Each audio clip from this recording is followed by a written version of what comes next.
Chapter 1032. Dustless returned to Soul Society with satisfaction, but Shiro and Shisadora Senjumaru had a hard time.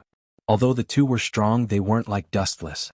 They didn't have a series of heaven-defying ninjutsu, nor did they have elemental transformation to be immune to physical attacks. They could only fight head-on with the thousands of Minos from Empty Temple.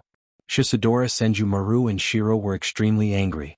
They swore to return to Soul Society and teach Dustless a lesson. This debt must be paid. After returning to Soul Society, Dustless didn't rush to find the head captain. Instead, he returned to the 7th Division first. After East Senju defected and left Soul Society, Dustless was transferred from the 11th Division to the 7th Division. The original captain was Zaraki. After returning to the 7th Division, Dustless took a quick bath and then had a good sleep. The next day he went to the 1st Division for the captain's meeting. In the large 1st Division, only head captain Yamamoto was sitting.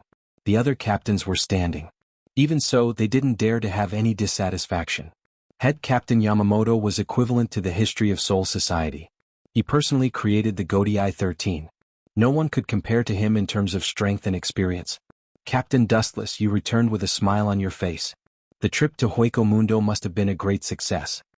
Aizen stood up and asked with a smile. Looking at Dustless, Aizen had a bad premonition. It shouldn't be possible to catch East Senju so quickly. It's only been a few days. No matter how stupid he is, even if those Minos from Empty Temple are a group of pigs, they shouldn't have been defeated in just a few days. Taking a deep look at Dustless, Aizen comforted himself. Captain Aizen, thank you for your kind words. East Senju? I finally caught him. Dustless smiled at Aizen and replied in a clear voice. Is that so? So fast? Then congratulations to Captain Dustless for making a great contribution. Aizen cupped his fists and congratulated on the surface, but his heart was twitching, and his internal organs were bleeding. Even his usually gentle and refined old face had a slight flaw in it. Captain Aizen's face is ugly. Are you feeling unwell? Do you need me to tell you the process of how I defeated the East Deity Palace to cheer you on? Dustless's voice was light and friendly. Aizen's face turned black, but he forced a smile and said, Captain Dustless, you worry too much. I'm in good health. Eastern Deity, what do you want in the end? The head captain waved his hand and asked expectantly. Here. Dustless smiled and the void twisted. What an amazing ability. The captains were dumbfounded. They were all experienced and knowledgeable people, but this was the first time they had seen Dustless's unheard-of ability. It seems to be a space-type ability. Is it the ability of his Zanpakuto? Yamamoto was surprised. This was the first time he had seen such an ability that was similar to space control, but he quickly understood after thinking about his Zanpakuto. No matter how incredible it is, compared to the strongest and oldest Zanpakuto Ryujin Jaka, nothing is worth mentioning. Absolute strength crushes everything. Divine might. Boom. The void twisted, and the dispirited East Deity Palace appeared, but he was mercilessly thrown to the ground by Dustless. At this moment, East Deity Palace was extremely miserable. His hands were broken, his face was as pale as paper, and his body was covered with wounds. It was not difficult to tell what kind of damage he suffered before. East Deity? Witnessing East Senpai's hideous appearance, his good friend Saojin pounded his feet and stomped his chest in grief. His entire body was filled with a vicious aura that could cause people to collapse. His eyes instantly turned crimson like a blood pool. So scary, Wu Qin turned his head and glanced at Zuozhen. Wu Qin was calm and didn't put him in his eyes at all. You bastard, how dare you? Sajin's murderous intent was revealed, and he even pulled out his Zanpakuto. Stop it. The head captain, old man Yamamoto, scolded before Wu Qin could speak. He felt helpless and had a headache. In the Godii 13, Sajin was the only close friend of East Deity Palace. He had been friends with him for many years, but now his hands were broken. Sajin snorted and stood back in the formation with a pale face. He took back his Zanpakuto. If he had the chance, he would not let Dustless go so easily. What about the orb that can give you the power of a greater void? Yamamoto thought of the most important thing and he was a bit anxious. Are you talking about the Hogyoku? It has been destroyed. Dustless looked at Yamamoto's eyes and said naturally. Destroyed? That's impossible, the probability of that thing being destroyed is 0. Mayuri was the first to question. When East Deity Palace wanted to use the Hogyoku, the head captain ordered him to investigate. Although he didn't know what happened, Mayuri found that the Hogyoku was made of extraordinary materials, and the probability of it being destroyed was 0. How could it be destroyed? Aizen's heart was pounding and he looked at Dustless suspiciously. Hearing this, Dustless already expected this. He glanced at East Deity Palace and said, "If you don't believe me, you can ask him." At that time, many greater voids in Hueco Mundo saw me destroy the Hogyoku. All the captains looked at East Deity Palace, and he nodded with an ugly face. East Deity Palace's heart was broken into thousands of pieces. It took a lot of time and effort to make the Hogyoku, and it was destroyed so easily by Dustless. East Deity Palace wanted to skin Dustless alive. It's best to destroy it, that thing shouldn't exist in the world. Yamamoto was relieved and he was more and more satisfied with Dustless. Although he had only been a Shinigami for less than a year, he was the most satisfied. Hearing the head captain's words and East Deity Palace's confirmation, all the captain's doubts disappeared. That's it, using Genjutsu to make East Deity Palace witness me destroying the Hogyoku was the right thing to do. Dustless felt relieved and he began to think about fusing the Hogyoku. Chapter 1033. Mayuri saw this and although he was still hesitant, he shut his mouth. The head captain just smiled. If he continued to pursue the matter, it would be considered impure. He actually admitted it. Aizen was surprised to see East Sensei in a daze. He stared at East Sensei, his sharp eyes able to see through people's hearts. He tried to destroy the Hogyoku but it didn't work. Find a chance to ask about the details. Aizen stood up and said, "Head Captain, the great sinner East Sensei betrayed Soul Society and joined Hueco Mundo. He should be handed over to Central 46 for sentencing." That's right, that kind of traitor should be executed immediately. The great Shinigami fell to void shameful. East Sensei is the mark of Soul Society's shame. A bunch of idiots execute? What a joke. That kind of perfect test subject should be put on the operating table I built for Captain East Sensei. Jiejia? A strange existence that can control both Void and Shinigami's power. Just thinking about it makes me excited. It's a pity that Hogyoku was destroyed, otherwise hee. The group of captains discussed how to deal with East Sensei. Only Seizen and Dustless remained silent. Of course there was also Aizen who looked like he was about to collapse.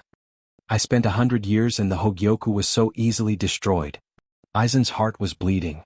It took a lot of effort to build the Hogyoku, 100 years and a large number of Shinigami souls. In the end it was destroyed by Dustless. Aizen couldn't take it lying down. His heart was breaking apart with a ka-ka-ka sound. I can't let this go so easily, I must take revenge, I must. Aizen glared fiercely, far more dangerous than a deadly viper. Sosuke Aizen swore to himself that in the future, he would not let him off so easily. A debt of blood must be paid with blood. Yoshimura's Wajun was also covered in cold sweat. Looking at Mayuri's hysterical look of wanting to dissect East Deity, his nose was so angry that it became crooked. I will definitely remember this. Zwajun stared at Dustless with a burning look in his eyes.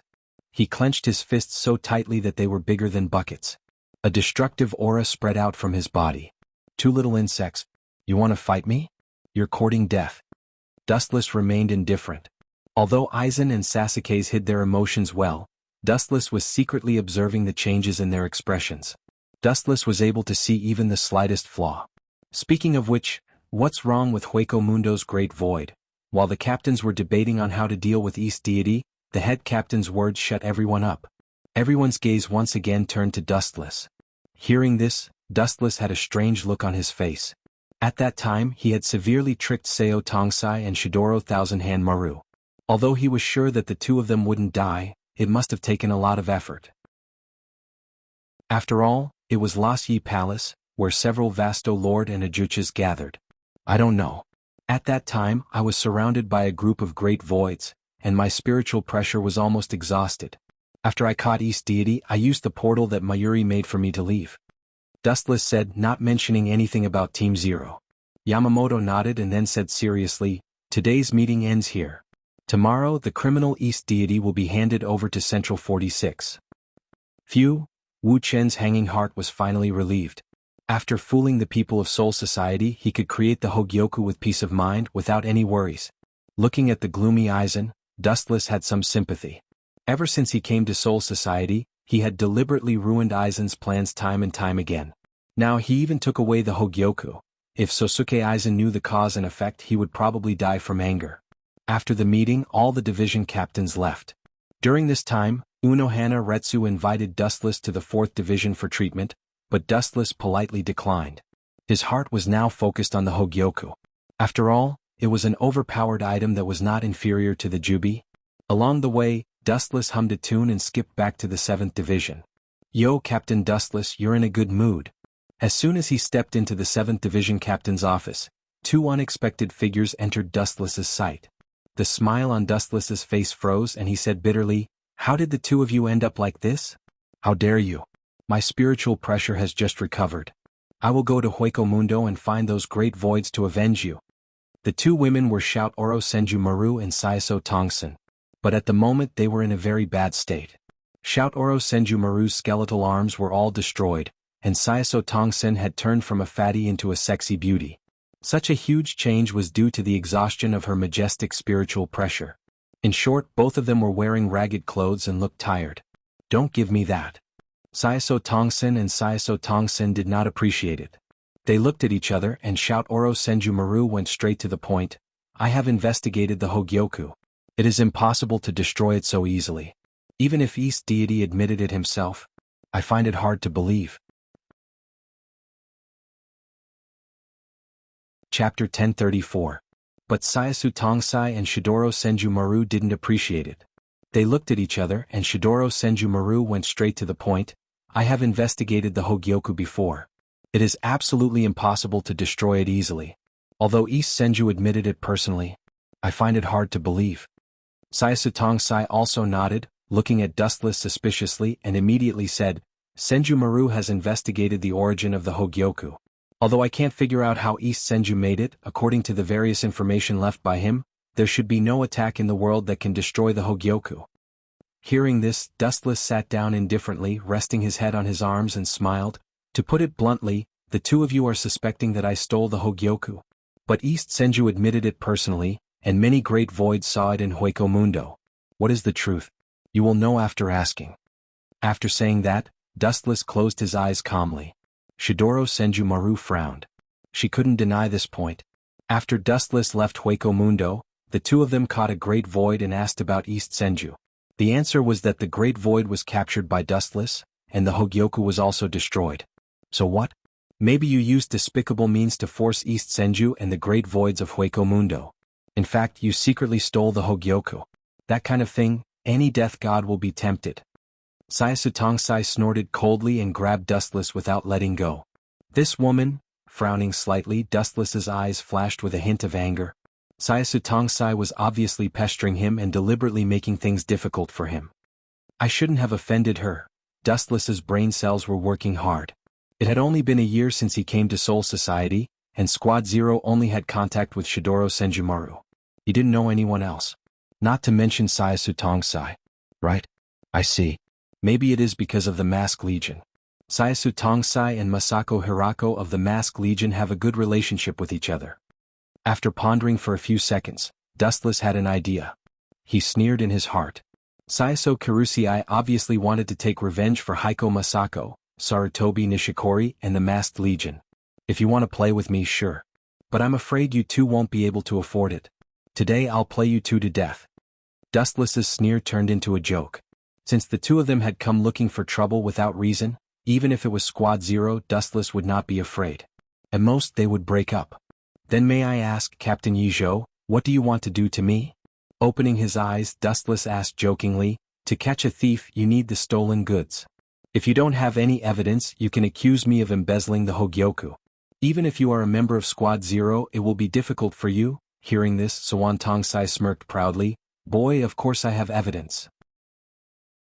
Although I can't make something like a Hogyoku in a short time, I forgot to tell you that about 250 years ago, I was the captain of the 12th Division." Saisu Tongsai's tone was very proud. As the director of the Technology Development Bureau before Urahara Kisuke, he indeed had the capital to be proud.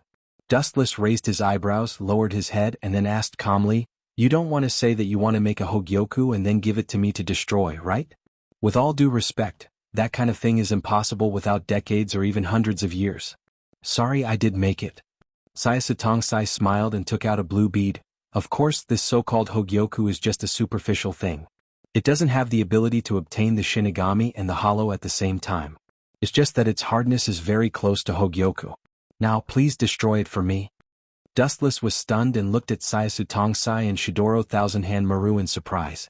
The blue bead was the same as the Hogyoku that Dustless hid in the Shinto space. How long has it been? Dustless couldn't help but feel speechless. The time gap between when the Eastern Sage incident broke out and when they escaped from Soul Society was at most 1 month.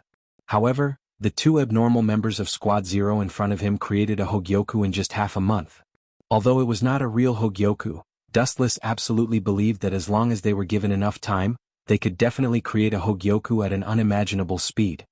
The speed of the two of you is embarrassing. Dustless complained with cold sweat. He couldn't help but want to abduct the two of them to his camp. Stop talking nonsense, destroy it for me now. If you can do it, it's okay, but if you can't, there will be big trouble. I'm afraid there will be another captain in the infernal hell. Saiyasu Tongsai said in a cold tone. Hearing this, Wu Qin sneered and said without showing any weakness, the conditions proposed by the two of you are really ridiculous. No matter what, I'm still a team leader. If you want me to destroy it, I'll destroy it. Where will I put my face if this gets out? Dustless's face was like a dead pig that was not afraid of boiling water, which made Shidoro Thousand Hand Maru and Saiyasu Tongsai grit their teeth. If you can destroy this imitation, Hueco Mundo will let bygones be bygones. Seeing that Dustless was stubborn, Shidoro Thousand Hand Maru could only take a step back helplessly. After all, the two of them were indeed unreasonable in this matter. They accused Dustless without any evidence, which was slander. I'm waiting for you to say that. Dustless laughed in his heart, and the corner of his mouth lifted into a cunning arc. He pretended to have a headache and said, "It's okay if I use that move to destroy the Hogyoku, but you also know that the stronger the move, the more troublesome it is to control. If it goes out of control, you two can't blame me." Saiyasu Tongsai and Shidoro Thousand Hand Maru frowned and said in unison, "No problem." Chapter 1035. Both of them were the backbone members of Team Zero, and it was a 2v1 situation. Naturally, they weren't afraid of Dustless's tricks, and there was no need to be afraid. This was Soul Society, the headquarters of Shinigami. Once Dustless had any malicious action, he could make a move to arrest him and bring him to justice. You two asked for it. If I don't teach you a lesson that you will never forget, you will really think that I am made of mud and can slap me whenever you want. Staring at the plump figures of the two women, Seo Toshio and Shudora Senju Maru, Wuchen secretly laughed with bad intentions. At the same time, a dark sphere flashed. Is this the thing that destroyed the Hogyoku? The moment the truth-seeking ball appeared, it attracted the two women's attention like honey. They looked at the truth-seeking ball in surprise, like curious babies who hadn't grown up yet, unable to take their eyes off it. Yes. Dustless smiled and nodded. The nature of the energy seems to be similar to the Hogyoku. Staring carefully at the black sphere for a moment, Shidoro Thousand Maru's eyes lit up. So smart. Hearing this, Dustless gave Shidoro Thousand Maru an appreciative look. The foundation of the truth-seeking ball was actually the yin-yang release, which was the combination of yin release and yang release, and the foundation of the Hogyoku was the power of Shinigami and the power of the void. Although there was a world of difference, the theory of creation was the same. But, such a small ball can destroy the Hogyoku? Do you think I am a 3-year-old child? Shidoro Thousand Maru shouted, her face full of doubt. Such a small ball was not even as big as the Hogyoku, and there was nothing special about it. Although Shidoro Thousand Maru didn't say anything, he secretly exerted Ryatsu. The meaning was self-evident: as long as Dustless dared to evade, he would be arrested. Don't be impatient. You will know when you try it later. Dustless chuckled. His tone seemed to be filled with magic, and the spiritual pressure secretly condensed by the Shidoro Thousand Hand Maru also slightly stagnated. I've told the two of you before that I'm still not familiar with this move. If something unexpected happens or if I hurt the two of you, please don't blame me. Dustless confirmed again. Since I've promised you, I won't go back on my words. The members of Squad Zero aren't so despicable as to go back on their words. Then she spread out her jade hand, and Saiyasu Tongsai put the Hogyoku that was copied together with Shidoro Thousand Hand Maru in the palm of her hand. She looked at Dustless with provocative eyes, indicating him to come at her. Dustless pretended to be embarrassed and said with some hesitation, "That's not very good. If an accident happens and you get hurt, then I can't absolve myself from the blame even if I die 10,000 times. Just do it and I won't blame you if an accident happens." Shidoro Thousand-Hand Maru indicated that Dustless didn't need to worry. Hearing this, Dustless sighed and said, "If that's the case, then I'll go all out." Both of them were Tigress type, so he had to make an agreement in advance. Otherwise they would tear up the agreement later and he would cry but have no tears.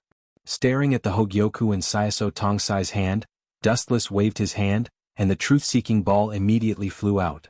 At the same time, Dustless pretended to be surprised and shouted, "Oh? Oh no, it seems that I didn't control my strength well. The two of you should quickly dodge. If something unimaginable happens, it will be very bad." "Dodge. You're dreaming." Shidoro Thousand-Hand Maru and Saiso Tongsai looked at each other and chose to stand still, letting the black sphere attack them. Ka. The moment the truth-seeking ball touched the imitation Hogyoku, a crisp sound was heard. Then, countless cracks flashed on the smooth sphere of the Hogyoku, and it began to fall apart layer by layer. "Are you kidding me? The Hogyoku can't be broken." After a while, the heavy breathing turned into exclamation, and Saiso Tongsai shouted in disbelief, "I'm not dreaming, right?" "Ah. You can try slapping yourself." Dustless teased in his heart. Looking at Shidoro Thousand-Hand Maru and Saiso Tongsai, who looked a little dazed, a cold light flashed in his eyes, and he ordered in his heart, "Become bigger." Buzz buzz buzz. The thumb-sized truth-seeking ball emitted a strange fluctuation, and then it spun violently uncontrollably. Under the horrified gaze of Shidoro Thousand-Hand Maru and Saiso Tongsai, the truth-seeking ball became dozens of times bigger in an instant. Ka. The black sphere expanded rapidly, and everything that came into contact with it was annihilated into ashes, and in the blink of an eye, it swallowed Saiso Tongsai and Shidoro Thousand-Hand Maru. Puchi.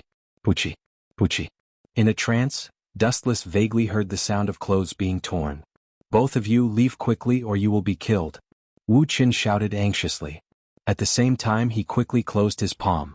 Only then did the expanding truth-seeking jade settle the matter and disappear without a trace from his sight. The entire captain's office was in a mess and everything was erased. The room was empty and only Dustless, Shidoro Thousand-Hand Maru, and Saiso Tongsai were left. Of course, the current Saiso Tongsai and Shidoro Thousand-Hand Maru were completely different from before. They couldn't even touch each other. Whoosh whoosh whoosh. The room was destroyed and a gust of cold wind hit. The two of them shivered at the same time, and then their eyes were spitting fire. Dustless smiled strangely and said with a sigh, "I reminded the two of you before that you didn't control your strength well, and asked you to leave but you insisted. Now you are suffering the consequences of your own actions." Sigh.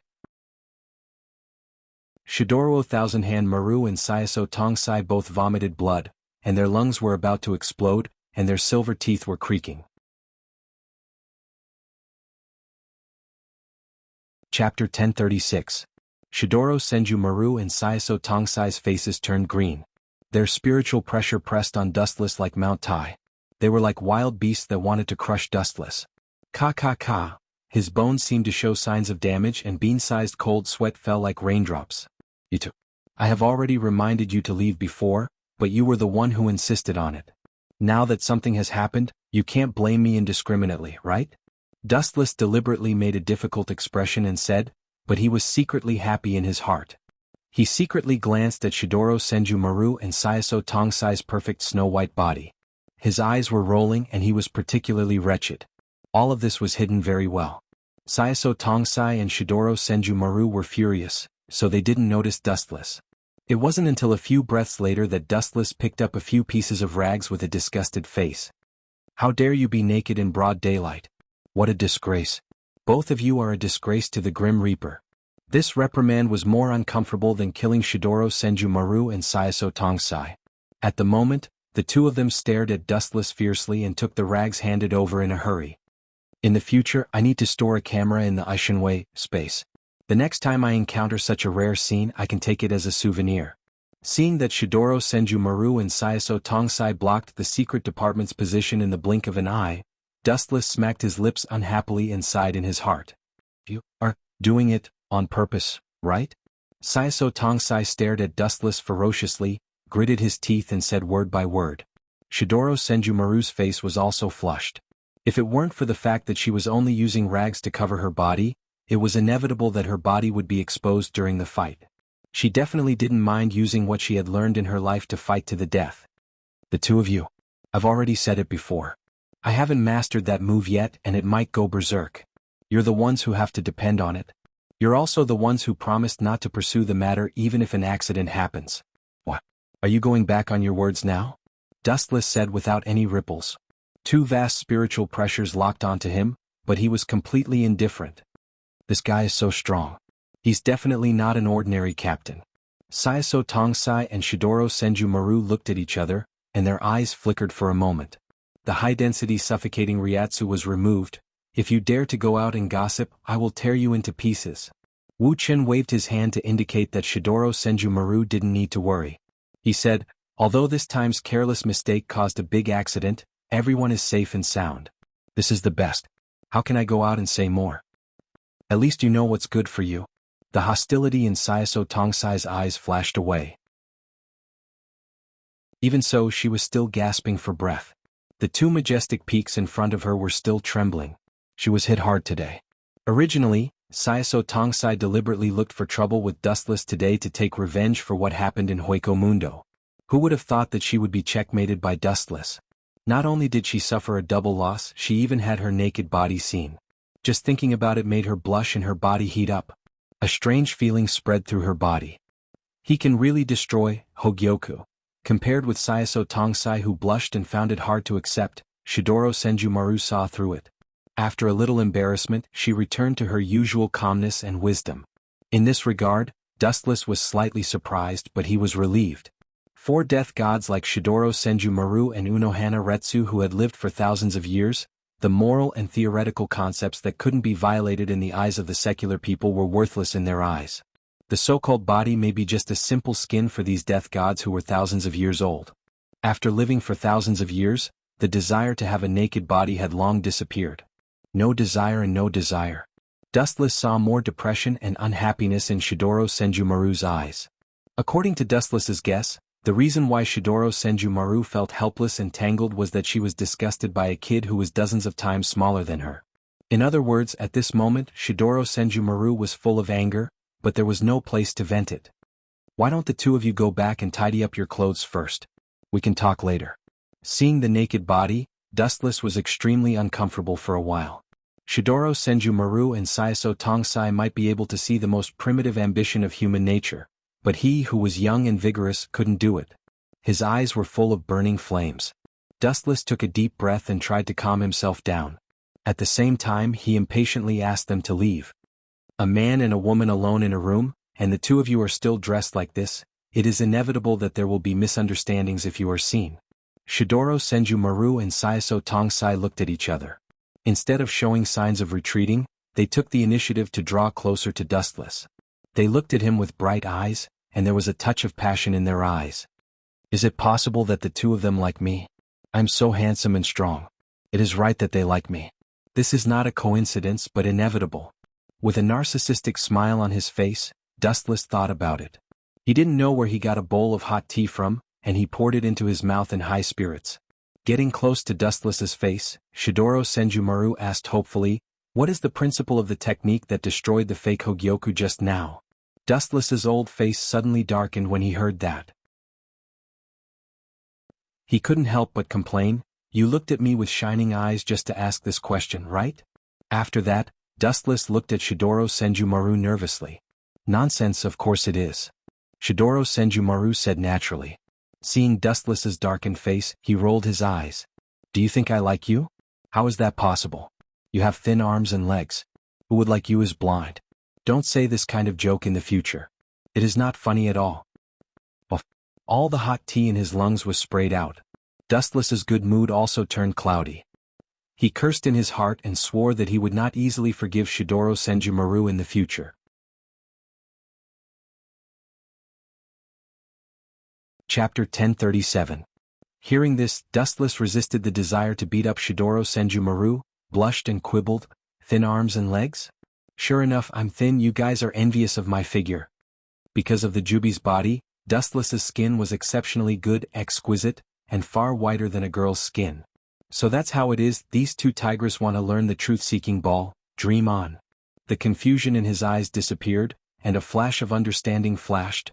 Dustless directly refused indifferently, "Sorry, that kind of thing, you will never learn it." Just like Shinigami will never learn the Void Flash, you can think of it as the racial gap.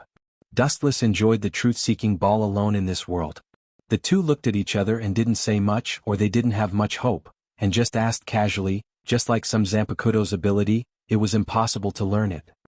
These two little girls must want to use my truth-seeking ball to deal with others. Is it Yuhabak?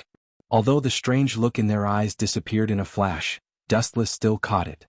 To some extent, the truth-seeking ball was the natural enemy of all things in the world, and anything it touched would collapse.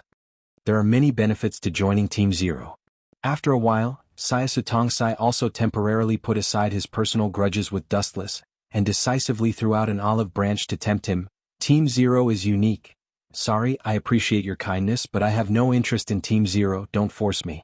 Dustless shook his head and refused. At the moment he had to focus on fusing with the Hogyoku, he didn't have time to join Team Zero. The so-called Team Zero was just SOSO, except for Syasu Tongsai who was barely younger. The others were monsters who had lived for thousands of years, but the strength they showed was not flattering. The hope in the eyes of Syasu Tongsai and Shidoro Senjumaru were also restrained. Although they were disappointed, they no longer forced Dustless. After all, he was still loyal to Soul Society. Excessive oppression would be counterproductive. Time flew, and a few hours passed in the blink of an eye. The two members of Team Zero left one after another, and Higashi was temporarily detained in the prison. On the surface, it seemed that everything was over, but in fact, the undercurrent was turbulent. The Hogyoku that he painstakingly developed was destroyed by Dustless. How could Aizen Sosuke be reconciled? There was no other way than to create another one. It seems that it will take a while. In the empty captain's office, Dustless muttered to himself, holding a blue gem in his hand. Just a moment, the Hogyoku, the Hogyoku, the Hogyoku. For someone who had countless unique skills, it was a piece, a simple matter. For Dustless has to know. However, what made him confused was that after the two Hogyoku perfectly merged, there was no reaction at all. It was as if they had fallen asleep, and the light that flickered from time to time also stopped. It's just an incubation period. It will take a while before it wakes up. Dustless was no longer worried after sensing the changes in the Hogyoku. The Hogyoku had just fused and it would take a while for it to work. When it wakes up, the Hogyoku will work and it will give birth to an independent consciousness.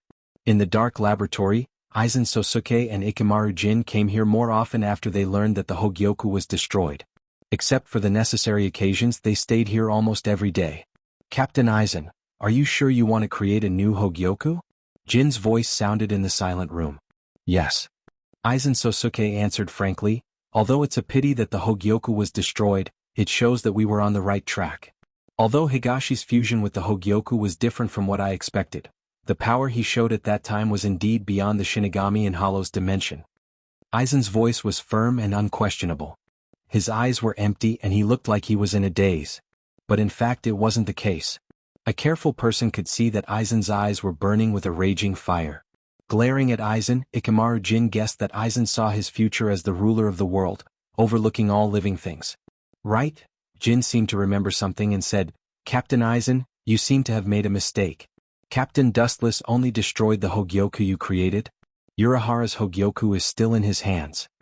Jin's words pulled Aizen back to reality and he said calmly, that's normal. The Hogyoku is used to break the boundary between Shinigami and Hollow. Destroying my Hogyoku was just a cover-up. As for the remaining one, he is probably studying it slowly by himself. Surpassing the limits of the Shinigami and the Hollow, such an unprecedented dream was something everyone yearned for.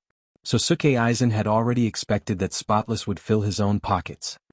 But that's good. I'll leave the Hogyoku to him for safekeeping. Once I'm done with the Hogyoku, I'll use Kyoka Suigetsu to tear apart that man's disguise and use the power of Soul Society to deal with him.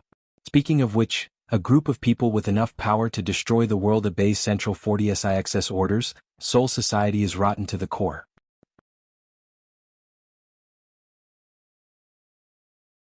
Chapter 1038. Time flew by and 3 months passed in the blink of an eye. A Shinigami's lifespan was extremely long, and 1 or 2 years was nothing to them. At this moment, Dustless was at the Shin Spiritual Arts Academy. East Senmei was indeed a ruthless person. When he defected, he killed his vice-captain as well as many Shinigami in their seats, and even the Shinigami in the 7th Division with good potential. Although Dustless was now a captain, he was no different from a general without an army. Thus, under the authority of the head captain, he came to the Shin Spiritual Arts Academy to pick the Shinigami that he liked. This treatment was not bad. It could be said that the head captain thought highly of Dustless. The Shin Spiritual Arts Academy was a gathering place for geniuses, and it was also a thorn in the head captain's heart. How boring. Why do I need a member? I alone am enough. Wu Chen let out a long sigh and walked into the sloppy academy by himself. His frivolous expression was filled with laziness. Oh. At this moment, a figure suddenly appeared in front of him. Looking closely, it was Sosuke Aizen. Of course, there was also a captain beside him, Jin Ikamaru. What are these two bastards doing here? Looking at the two in confusion, Dustless was driven by curiosity as he walked over. Ishin-kun, long time no see. A gentle voice came from behind, and Dustless's footsteps suddenly stopped. Turning around, he saw Unohana Retsu and Yuko Toru with a gentle smile on their faces. Yeah, long time no see, Retsu. Dustless scratched his head and smiled. His gaze was somewhat evasive. These days, most of his time was focused on Hogyoku. Unohana Retsu had invited Dustless to a couple of gatherings, but he had rejected her with various excuses. Dustless had even rejected the head captain's meetings several times. Captain Unohana, oh no. Retsu, why did you come to the Shin Spiritual Arts Academy? Seeing Unohana Retsu's expression turn dark, Dustless quickly changed the way he addressed her. I'm curious as to why you've come to the Truth Central Spiritual Arts Academy. Unohana looked at Dustless meaningfully, then explained, today is the graduation day of the True Central Spiritual Art Academy's Death God class. There are a few matches, so I came to prevent the students from getting injured. Those Grim Reapers actually graduated? No wonder the head captain asked me to pick the team members. Dustless's doubts were swept away as two figures appeared in his mind. Why did Captain Aizen and Captain Ikamaru Jin come here? This has nothing to do with them. They can't be here to pick members, right? Shinjun is right. Captain Aizen's purpose is the same as yours. A few days ago, some roaming Great Void Realm experts invaded Drifting Soul Street. Almost all the members of the 5th Division who rushed over to help were killed. Unohana sighed and said with a worried tone, you didn't go to the captain meeting these days, so you might not know, but some places in Soul Society have been invaded by Great Voids. Many members of the 5th and 3rd Division have died, and many souls with the potential to become death gods have been devoured. Yuan Lu Zai scolded Captain Ye many times because of this. There's such a thing? Dustless turned to look at Unohana and asked in surprise. Most of the members who died were from the 3rd and 5th Divisions, and many powerful souls on Drifting Soul Street disappeared as well? And every time the Great Void appears, it's at the weakest place in Soul Society. Unohana tilted her head and looked at Dustless in surprise. She smiled and said, Shinjun's intelligence is indeed extraordinary. You've been cooped up in the 7th Division all day, but you still know these things. I heard it from the students who passed by just now. Dustless's smile froze. He quickly changed the topic and said, I heard that there are a lot of geniuses who graduated this time. I hope that I, a general without an army, can have a few more outstanding subordinates. Although his mouth was like this, Dustless was exchanging flirtatious glances. Clearly he was thinking about other things in his heart. Aizen Sosuke, that crazy man. Every time I guess wrong, he deliberately lured Daishu to Soul Society and then led all the members to reinforce him. In fact, he secretly killed all the members. I'm afraid Ikamaru Jin is the same. Dustless's heart was clear. There couldn't be such a coincidence in this world. It's probably to continue making Hogyoku. After all, that thing needs a lot of souls. Dustless's frown relaxed. He sneered. Aizen probably came to pick talented students this time to satisfy the Hogyoku's needs. The stronger the person, the stronger the soul. Matsumoto Ranju, Hinamori, Rukia, and many other Shinigami. They're all talented. Some of them didn't even graduate, but their names have already spread throughout Soul Society. Unohana and Dustless walked side by side. While looking at the beautiful scenery in the distance, she explained to Dustless about Soul Society's current situation. Damn Aizen. I wasn't interested in those students, but based on the current situation, it doesn't matter if I snatch a few of them to join the 7th Division. Dustless's lips curled into a wicked smile. The laziness on his face disappeared and was replaced by a playful and gloating expression. Matsumoto Ranju, Rukia, and Hinamori. They all sound good, especially Hinamori and Rukia. I heard they're very capable. The 7th Division just so happened to lack such capable people. After some contemplation, Wu Chen also decided to recruit a few.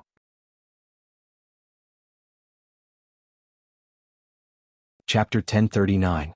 Dustless could see many students coming and going in the Shin Shin Spiritual Academy. Today was the graduation day, so there was a lot of people coming and going. The gathering of the heroes. Dustless looked around and took in all the students. He was filled with emotions. In the future, people from all walks of life would be cultivating in this academy. Speaking of which, where is Aizen Narasuk? Dustless looked around for traces of Aizen Narasuk. This kid suddenly disappeared from the world, and his Ryatsu disappeared along with Jin Ikamaru. Wanju, have you thought about which team you want to join? The delicate and soft laughter attracted Wu Chen's attention. He turned his head and looked at the source. There were two young girls wearing Death Overlord costumes. Their facial features were as white as snow. Their appearances were excellent. Their bell-like smiles were intoxicating. Most importantly, Dustless knew both of them. The golden-haired girl had beautiful and long curly hair. Her collar revealed her majestic snowy peaks. Her crystal eyes were bright and full of vigor. She looked like an orchid in a secluded valley. She was very elegant. Matsumoto Renanju? I should be right. Dustless said with certainty as he stared at her body. Because of his abnormal vision, Dustless could even see the pink on her snowy peaks. Of course, normal people wouldn't be able to see it. After all, Dustless's dojutsu and vision were too powerful. The girl next to Matsumoto Renanju had short black hair and dark purple eyes. She was petite and petite. Without a doubt, this girl was Rukia Kuroki. God is good to me, giving me a pillow when I'm sleepy, Wu Chen said with a smile with bright eyes. He sighed that God gave him face. Then he stepped forward and greeted them with a smile. When he was about to strike up a conversation with them, the two girls unexpectedly spoke first. Please move, Captain Dustless. The one who spoke was the hot Matsumoto Renanju. Her face was stern as if she saw a jinx. Dustless was embarrassed and her tone was filled with disgust. What's going on? Why do I always get shot when I'm lying down recently? Seeing this, Dustless was directly petrified. A while ago he had offended Zero Squad because of the Masked Legion, and now he had inexplicably offended this girl. The corner of his mouth twitched and he could not help but ask curiously, this should be the first time we've met, right? That's right. Matsumoto Ranjiku nodded. Her tone was still cold, which made Dustless speechless. Alright, it might be because of that brat Jin Ikamaru. I've been causing him a lot of trouble. Dustless didn't know whether to laugh or cry. The relationships in Soul Society were so complicated. Sometimes, if you offended one person because that person's relationship was too great, you would end up offending a group of people. You must be Rukia the Rotten Wood.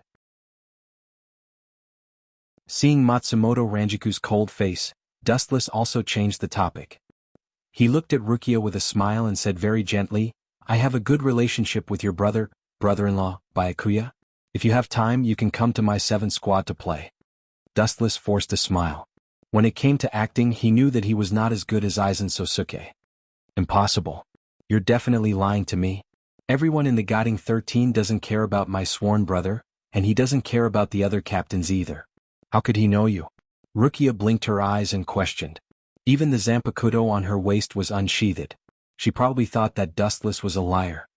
What's the matter with these two brats? The corners of Wu Chen's mouth twitched when he heard this, and he was exceptionally depressed. He immediately stared at Matsumoto Ranjiku and Rukia and made up his mind, although the two of you are very strong in the Godai 13, you are ordinary. The two's face changed and they nodded undeniably. They were geniuses in the academy, but in the Godai 13 they were ordinary. Hee. Seeing that the two girls were fooled, Dustless continued to tempt them. The members of the 7th squad all died a few days ago. If you are willing to join the 7th squad, I can teach you. Your strength will increase by leaps and bounds. Matsumoto Ranjiku and Rukia looked at each other, and their eyes were wide open. You still want to fight with me? Dustless was proud. Strength was the weakness of the two girls. Becoming stronger was the biggest wish of every Shinigami, and Rukia and Matsumoto Ranjiku were no exception. Kuchiki Byakuya and Rukia rarely talked to each other, let alone taught her. Ikamaru Jin and Matsumoto Ranjiku rarely talked to each other. In order to avoid arousing Aizen's suspicion, Ikamaru Jin and Matsumoto Ranjiku only met a few times. Therefore, Dustless was 100% sure that he could get the two girls. Are you sure you are not lying to us? That you will teach us personally? Matsumoto Ranjiku's stance began to waver. She pursed her red lips and looked at Dustless with a cute expression. That's for sure. I'm a person who never lies. I have already reached the peak of the Shinigami's cutting fist, demon walk, Dustless said cheerfully. His words seemed to be filled with magic. His every move and the slightest choice of words pulled the two girls' nerves. Just as he was about to use the great deceiving finger technique to break through the last line of defense of the two girls, a loud rumble sounded in the sky.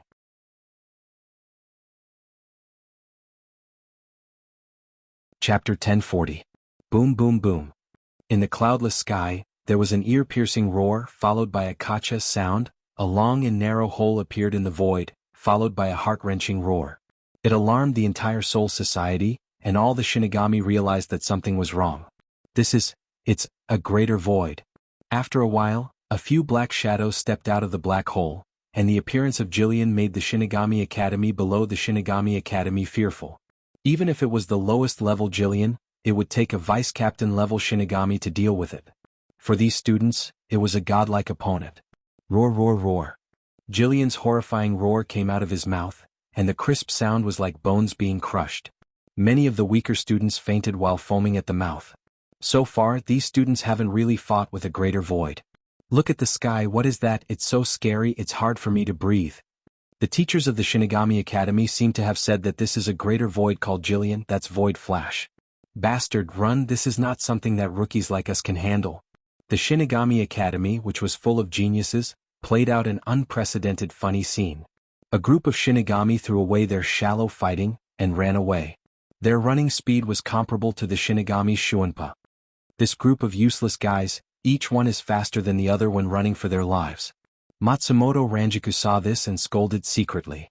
Usually they were bragging, but now they were running faster than the other.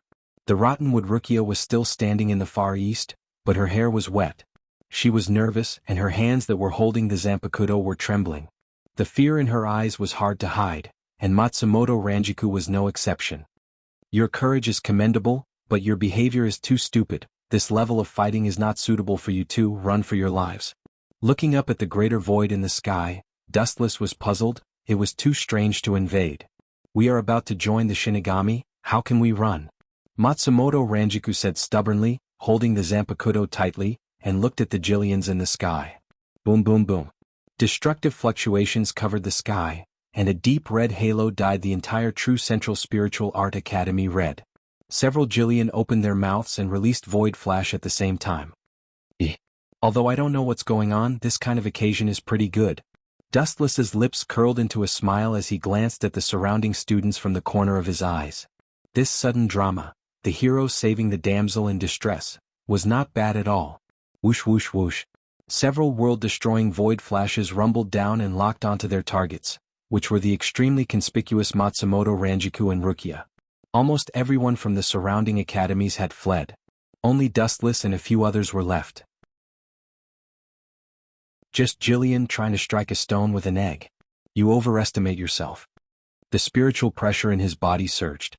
Dustless calmly closed his eyes. Suddenly, he was startled to find that the corners of his clothes were grabbed by someone. Looking up, he saw that it was actually Matsumoto Ranju and Shimu Rukia. That doesn't seem right. This seems to have been deliberately arranged. Dustless had a strange expression on his face. He had a feeling that this situation was deliberately arranged by someone. It was obviously a scene of a hero saving a damsel in distress. It was just that the protagonist had somehow been replaced by Dustless. It's coming, Matsumoto Ranjiku said in horror. She looked up and saw that the Void Flash had already landed on her head. Seeing that the Void Flash was about to destroy the three of them, Rukia and Matsumoto Ranjiku closed their eyes in despair and quietly waited for death to come. It was also at this moment that an incomparably ferocious repulsive force erupted. Shinra Tensei. A perfect 360-degree defensive circle was instantly formed, and the Void Flash was easily repelled. Attacking my cute teammates, you bunch of Jillian. You're really not giving me any face. Vigorous spiritual pressure surged all over his body. A bright flash of light converged on Dustless's arm and continued to expand. It gradually engulfed Dustless's entire palm. Hato's 91,000 hands bright sky cannon.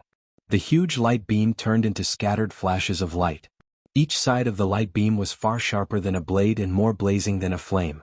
All of them ruthlessly bombarded the Jillian. Boom boom boom. In the blink of an eye, groups of Jillian were turned into ashes. They were blasted all over the sky. Because too many Jillian were blasted to death, a series of explosions could be heard in the sky. So powerful. The two women choked and looked at the dismembered Jillian in the sky. They didn't even notice that their saliva was overflowing. They looked at Dustless with worship. Hados 63 Thunder Roar Cannon. A flash of light bloomed and the Jillian along the way suddenly collapsed. The golden light was unstoppable. It spread for 10 miles and annihilated all the Jillian like skewers. Then Captain Eisen wearing Captain's Haori made a high-profile appearance. Bastard, how can this be? Eisen cursed in his heart. He looked at Matsumoto Ranjiku and Rukia with worship in their eyes. He was the one who wrote the script of a hero saving the damsel in distress. His purpose was to save this group of people at the critical moment. Their souls were good, suitable for Hogyoku material, so he needed to join the 5th Division. But who would have thought that Dustless would play such a trick?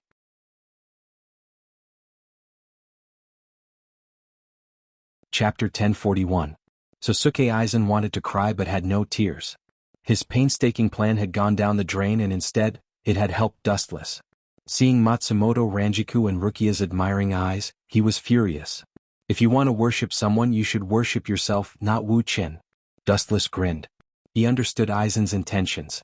Great Void took the opportunity to enter the academy and waited for Matsumoto, Rukia, and the others to despair. Then Eisen and Sosuke Eisen stepped forward. How despicable. Dustless pointed his middle finger at Sosuke Eisen. Then he chuckled. In the end, Eisen was the one who got away with it. Oh, Captain Eisen's face doesn't look so good. Dustless walked up to Sosuke Eisen and teased him. Sosuke Eisen's expression turned gloomy. He suppressed the anger in his heart and asked in a low voice, Captain Dustless has been in the 7th Division recently. Why did you suddenly come out? In fact, due to the overly horrifying sound, it gave people the illusion of a poisonous snake hissing and hissing. Wu Qin smiled and took it as a child venting his dissatisfaction.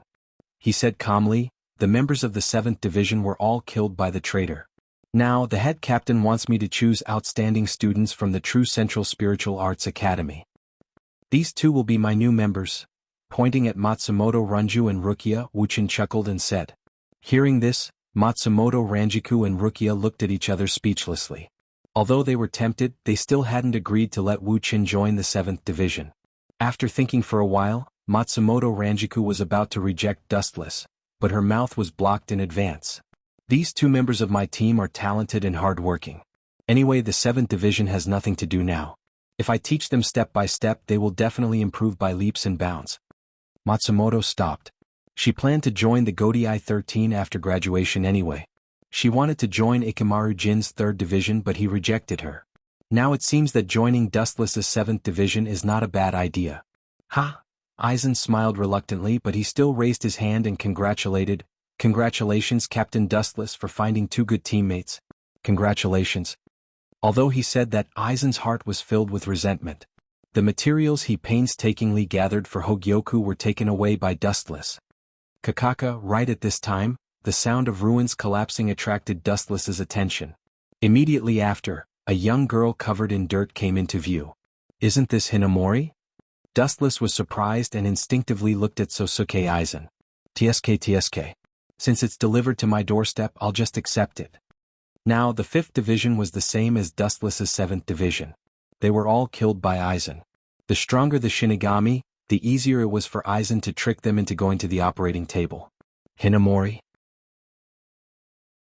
Her talent isn't bad, she's a good material for Hogyoku.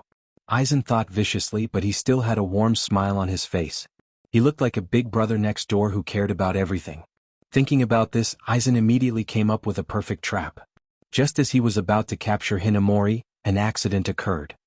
So, a bright golden light swooped down and Dustless, who was standing next to Sosuke Eisen, instantly appeared next to Hinamori and said something that made Eisen's heart ache. His cooked duck was swallowed by Dustless again. Young girl, the 7th Division needs an outstanding genius like you. Dustless looked at Hinamori with bright eyes and said, I have heard about your excellent performance in the academy. This time I came all the way here just for you. Hinamori didn't suspect anything. She just looked at Dustless with a little fear. Being looked at by those eyes that seemed to see through everything, she was afraid. Thousands of miles? Sosuke Eisen, Ranjiku Matsumoto, and Rukia were speechless. The academy wasn't far from the Godai 13, but it was within sight. Traveling thousands of miles was definitely nonsense. I will teach you the fighting techniques of the Shinigami. Your strength will increase by leaps and bounds, and in the future, you will be able to become a captain. Dustless's words made Hinamori a little dizzy. In the Godai 13, there had never been a captain who would give up his dignity and take the initiative to teach a member. They didn't have the time nor the leisure to do so. Seeing Hinamori's hesitation, Dustless thought quickly. If he didn't pull her over, she would definitely fall into Sosuke Aizen's hands. Look, you should know the two of them. Pointing at Ranjaku Matsumoto and Rukia Matsumoto, Dustless decisively said, they are now members of the 7th Division, and it won't be long before they are promoted to vice captain. After seeing Ranjaku Matsumoto and Rukia Matsumoto, Hinamori nodded timidly. In this way your Hogyoku project will be delayed indefinitely. Glancing at Aizen, Dustless thought to himself. Creating Hogyoku required a strong soul, and Sosuke Aizen wanted these young students because of their strong souls.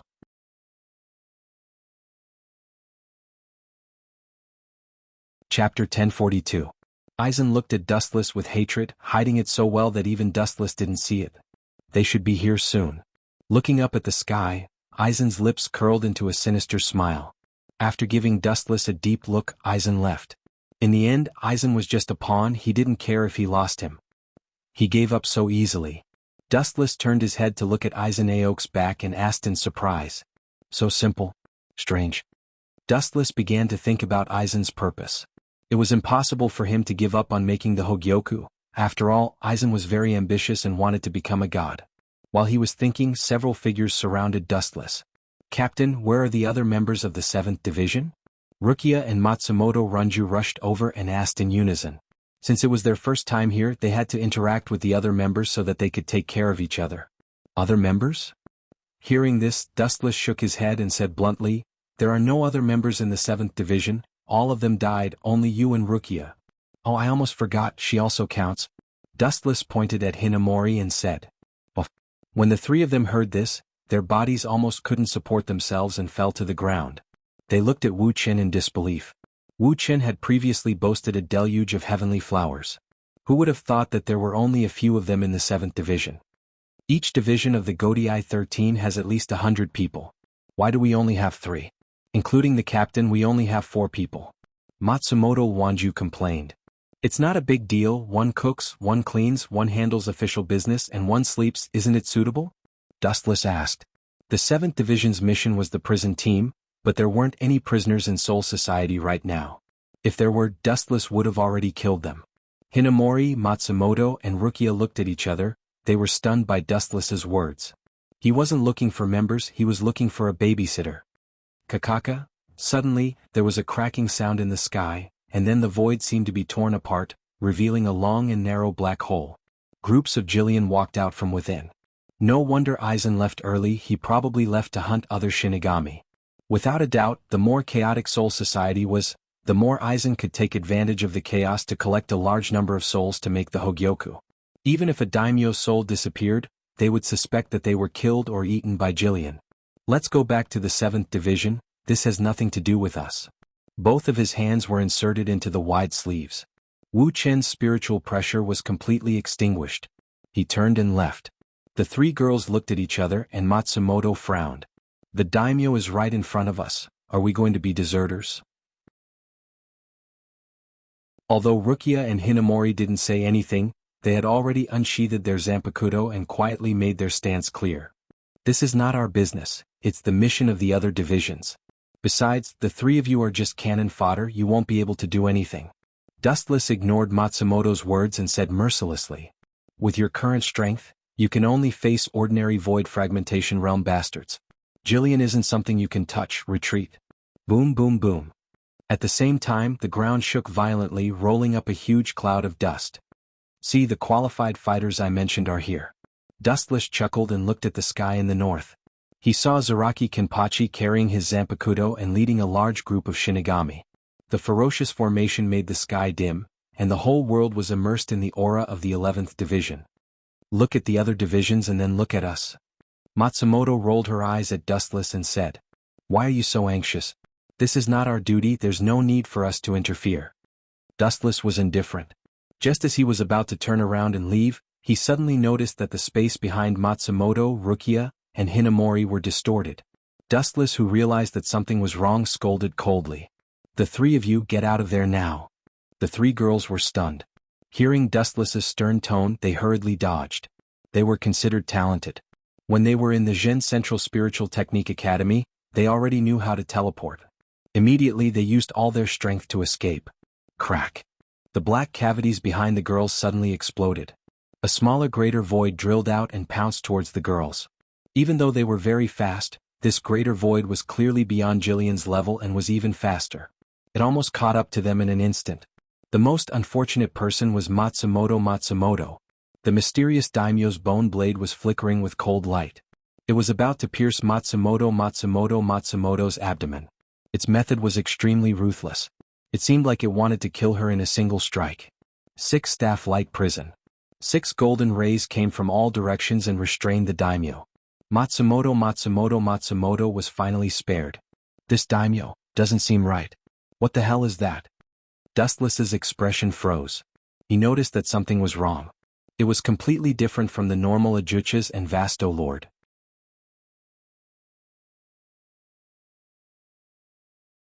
Chapter 1043.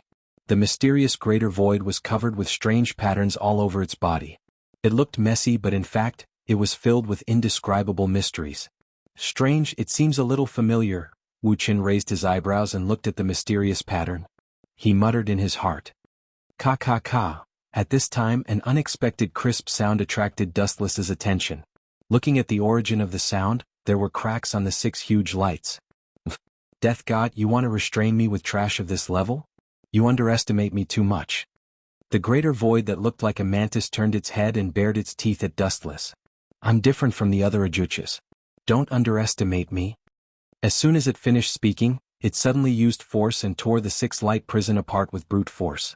"It is indeed different." Dustless nodded his head in agreement. This greater void in front of him was indeed not bad. Its strength was higher than Ajucha's, but it was not at the level of Vasto Lord. But, after quietly looking at it for a while, Dustless's expression was cold as the light of destruction flickered on his fingertips. So what if it's different? In the end, it's still Ajucha's. As soon as he finished speaking, the light condensed and Dustless's hand shot out. "Tao Breaker 88, Flying Dragon strikes the thief." Whoosh whoosh whoosh. An extremely thick beam of light flew out and instantly engulfed the entire world. There was no sense of existence in the sky. The light that could be said to be invincible evaporated everything it touched. Boom boom boom. An ear-piercing explosion rang out, and an earth-shattering shockwave spread out like a wave. What was surprising was that although the mantis-like Ajuchas was injured, it was still alive. It didn't die. A hint of surprise flashed across Dustless's calm face. He curiously looked at the heavily injured Ajuchas and saw the irregular patterns all over its body. It was extremely mysterious. Dustless frowned. He felt that he had seen these patterns before, but he just couldn't remember where. "Damned Grim Reaper, I won't let you go, never." Achukas, who was in excruciating pain, roared angrily. The spiritual pressure in his body surged, and a huge sphere condensed in his mouth, erupting with a shockwave that could destroy the true Central Spiritual Art Academy. "Captain, if we get hit by that, the true Central Spiritual Art Academy will definitely disappear," Rukia said anxiously. The same was true for Matsumoto and Hinamori. After all, this was their alma mater and it was hard for them to part with it. "You're talking about the situation where I hit him. He didn't even have the chance to retaliate." Dustless smiled as he lazily stuffed his hands into his sleeves.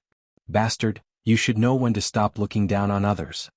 In his mantis form, Ajucha's eyes were spitting fire. This bastard was too infuriating. He actually said that he wouldn't need to use his hands to finish him off. What a shameless boast. He raised Void Flash in anger, but just as he was about to throw it out, something happened. Tens ho. On the surface of the Void Flash, a black flame suddenly appeared, and then it exploded violently. Boom boom boom. The monstrous explosion swept across the sky, and the entire True Central Spiritual Art Academy shook. An area of about a few kilometers was turned into a huge sea of fire. It burned for a few minutes before it slowly stopped. It was a spectacular sight. The power of Void Flash is obviously stronger than Achukas and even stronger than Void Flash. And this guy obviously isn't an Arcana breaker. Strange, when did Hueco Mundo have such a void? Dustless muttered in disbelief.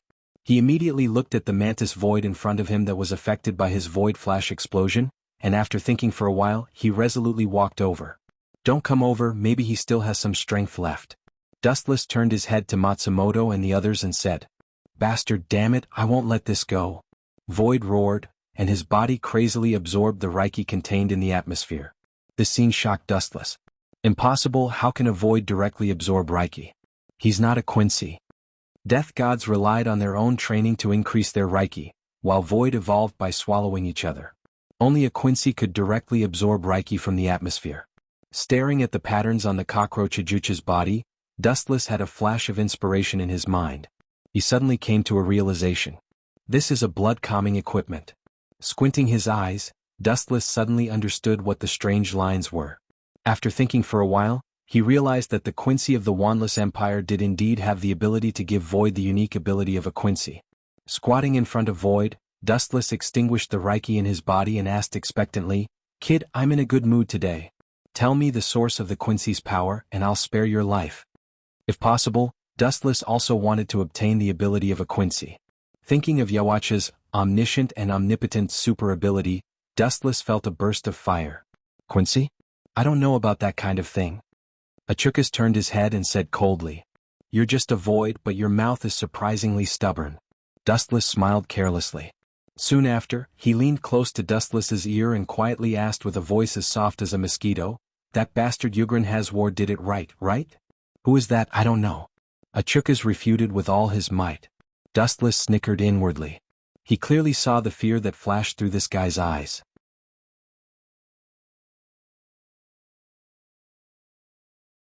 Chapter 1044. The eyes were the window to the soul, no matter what kind of creature it was. Even the slightest change couldn't escape Dustless's fiery golden eyes.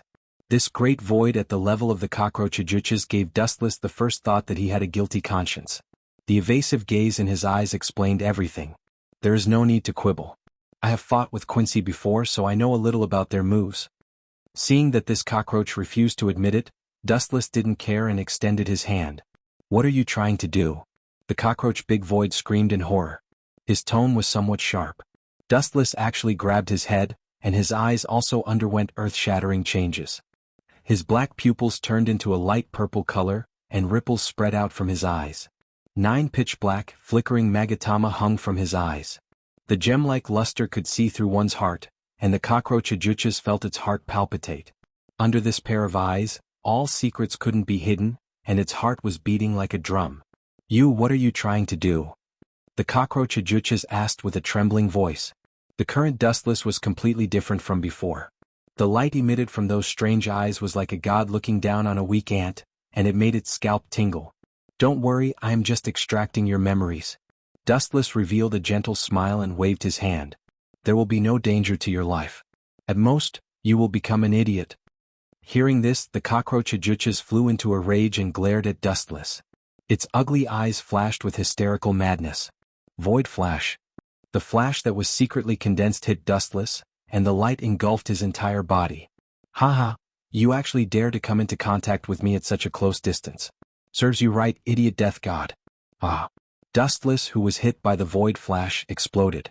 At such a close distance, even if he wanted to use God's might to turn his body hollow, he didn't have the chance. The cockroach Ajuchas only heaved a sigh of relief after sensing that Dustless's spiritual pressure had completely disappeared. It's just a grim reaper. How can a lowly race like you understand the greatness of that lord? The cockroach Ajuchas snorted in disdain. Then, with a swipe of its hands, a long and narrow black cavity opened up. Just as it was about to step in, the voice of the King of Nightmares once again enveloped its mind. That lord? Looks like it really is Jugram. Tens of thousands of rays of light gathered on the ground and condensed into Dustless's physical body. He was frowning as he pondered with deep puzzlement. To be able to bestow their abilities to voids, Quincy is truly a mystical race. Dustless sighed emotionally. He still remembered that after friend Havoc had revived, he had ordered the Knights of the Wandless Empire to capture powerful great voids, and he had even given them the ability to annihilate great voids to strengthen the Wandless Empire. Swish, swish. The black shadow was hard to see with the naked eye. It was as fast as light, but in Dustless's eyes, it was extremely slow. Idiot, it's rare for me to be merciful and let bygones be bygones. You're actually courting death. His expression turned cold. Dustless had always hated people like this who did not know what was good for them. Without wasting any time, he lifted his leg and sent out a thick flash of light. Lightspeed kick. A straight ray of light poured out and disappeared in an instant, turning into a golden spear with extremely powerful thrusting force. It pierced straight towards the black shadow. Boom, boom, boom. A huge tremor resounded through the clouds. The cockroach voids was instantly sent flying, spurting out blood. Its entire body was corroded by the high temperature caused by the lightspeed kick, and its entire body was like charcoal. I didn't come knocking on your door, but you came knocking on my door first. Leisurely turning around, Dustless strolled away with a ferocious look on his face. After all, Dustless had killed Busby, and Jugram had an extremely good relationship with the former. They could be considered childhood friends. It was normal for Jugram to seek revenge or send a great voids to probe Dustless's background. Hold it right there. A shocking roar came from behind. Immediately after, Ajuchas, whose entire body was charred, swept up a sandstorm with great momentum. Turning his head and revealing half of his face, Dustless said with pity, "It doesn't matter if I stand here, but it will take your life, idiot." Dowbreaker 90, Black Coffin. The black light that flashed out from all directions converged. The black light pulsed with an indestructible sharpness, and its target was actually the cockroach Ajuchas. Poochie, poochie, poochie. After a few crisp sounds, the sharpness of Dowbreaker 90 directly turned into pieces of flesh. One day later, in the 7th Division. The usually empty 7th Division finally had some vitality. Although it was still a little lonely, it was much better than when Dustless was alone. The bright room was filled with the smell of alcohol, and the sound of snoring could be heard. Dustless didn't know whether to laugh or cry as he looked at the drunk Matsumoto Runju. He was counting on the latter to handle official business and not to find drinking buddies. Now, Matsumoto Runju was drunk on the sofa, and the meatball in front of her chest almost fell out. Forget it, it's time to meet her. After so long, I should have gathered the information I wanted. Dustless sighed softly and then his eyes lit up. Immediately, he used a shadow clone to temporarily replace him and quietly left the 7th Division.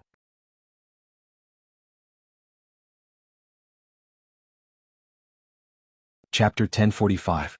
At night, the sky was filled with stars. The 80th district of Luhun Street was the most chaotic place in Seoul society.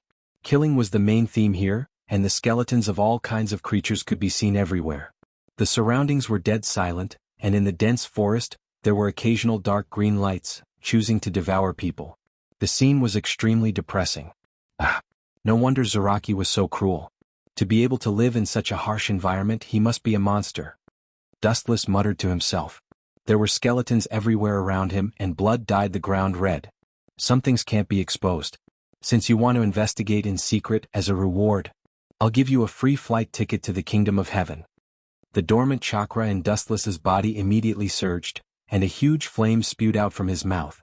Fire release, grand fire annihilation.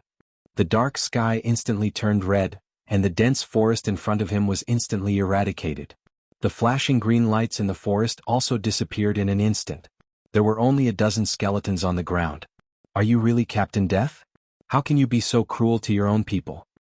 A surprised and doubtful voice came from behind, and there was a sweet fragrance. Dustless turned his head and looked at the girl with grass-green hair and said indifferently, "Same to you. Looking at your smiling face, you seem to be very happy. Looks like I've gotten what I wanted." The newcomer had green curly hair that was as light and elegant as the waves of the sea. Her watery eyes blinked, and her body was extremely hot and bold. There was a faint smile at the corner of her mouth that could captivate one's soul. Her thin and tender red lips were like millet flowers that could make one's body burn with passion. Even with Dustless's calmness, his pupils were still dazed and sluggish. The girl was wearing white shorts and her beautiful legs were exposed to the air.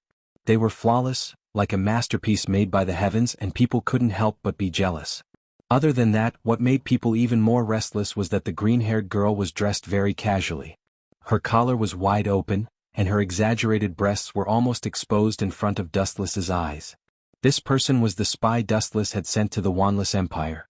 She could be considered an ally, Catnip. Don't dress like this when you meet me in the future, and don't choose to meet me in the middle of the night. I'm a sleepy person, especially in the middle of the night. Disturbing my sleep is unforgivable. Dustless closed his eyes for a few seconds until his lust was completely extinguished. He then said coldly, "Seoul society is not a good place, especially Luhun Street. Dressing up gorgeously is a big problem." Hearing this, a soul-stirring smile appeared on Candace's perfect face. She purposely widened her collar so that Dustless could see her proud cleavage more clearly. "Don't tell me you've fallen for me? That's right, I'm born with a natural beauty. I don't even need to make a move during a duel. I just need to throw a few flirtatious glances at my opponent and he'll collapse." Caressing her long hair that cascaded down like a waterfall, Candace laughed foolishly. She was very narcissistic. Hearing this, Dustless looked at her strangely and said with a frown, "Are you an idiot? If I'm really tempted and take forceful measures, do you think you can resist with your strength? And if you really believe that your beauty can change everything, why don't you test it on Jugram?" What an insensible man. Candace's proud face instantly darkened. She glared at Dustless fiercely and said with gritted teeth, "Jugram, that bastard. I'll definitely be torn into pieces by him in the future." Dustless responded with silence. His expression was a little blurry and his eyes were dozing off. "You bastard." Candace was very depressed and could not help but curse in her heart. Dustless had a drowsy look on his face with a beauty in front of him. He did not know how to appreciate her beauty at all. "All right, have you gathered the information I asked for?" Dustless waved his hand and asked impatiently. He continued, "I don't expect you to understand Yawach's abilities, but at least understand the abilities of the members of the Stern Ritter." Even though he had memories from the third dimension, Dustless only remembered their abilities and did not know their specific moves. There were many heaven-defying people in the Stern Ritter. Dustless even remembered an unprecedented pervert. As long as he used his brain and imagined his opponent's tragic death, his dream could become reality. He could directly think of his opponent to death. "I've tried my best to find out more details, but I didn't manage to get the abilities of Yawach's personal guards and Jugram himself." She handed a file that recorded the moves of the Stern Ritter to Dustless. Candace said solemnly, "Jugram is naturally suspicious. Once he finds out that I'm suspicious, he won't need any so-called evidence. He'll kill me directly." Speaking of which, Dustless nodded. He suddenly thought of Ajuchas, who had invaded Seoul society and had the power to destroy Quincy. He opened his mouth and was about to ask Candace about the details when something unexpected happened. A black irregular crack flashed in the sky. It was different from the black cavity of the Great Void, but it was also similar to a space tunnel. Dustless could clearly hear the cracked sound of movement inside. "You really know how to pick a time," Dustless frowned. A huge beam of light condensed in his hand. No matter who came out, he would kill them without hesitation. However, Candace's next move stunned Dustless.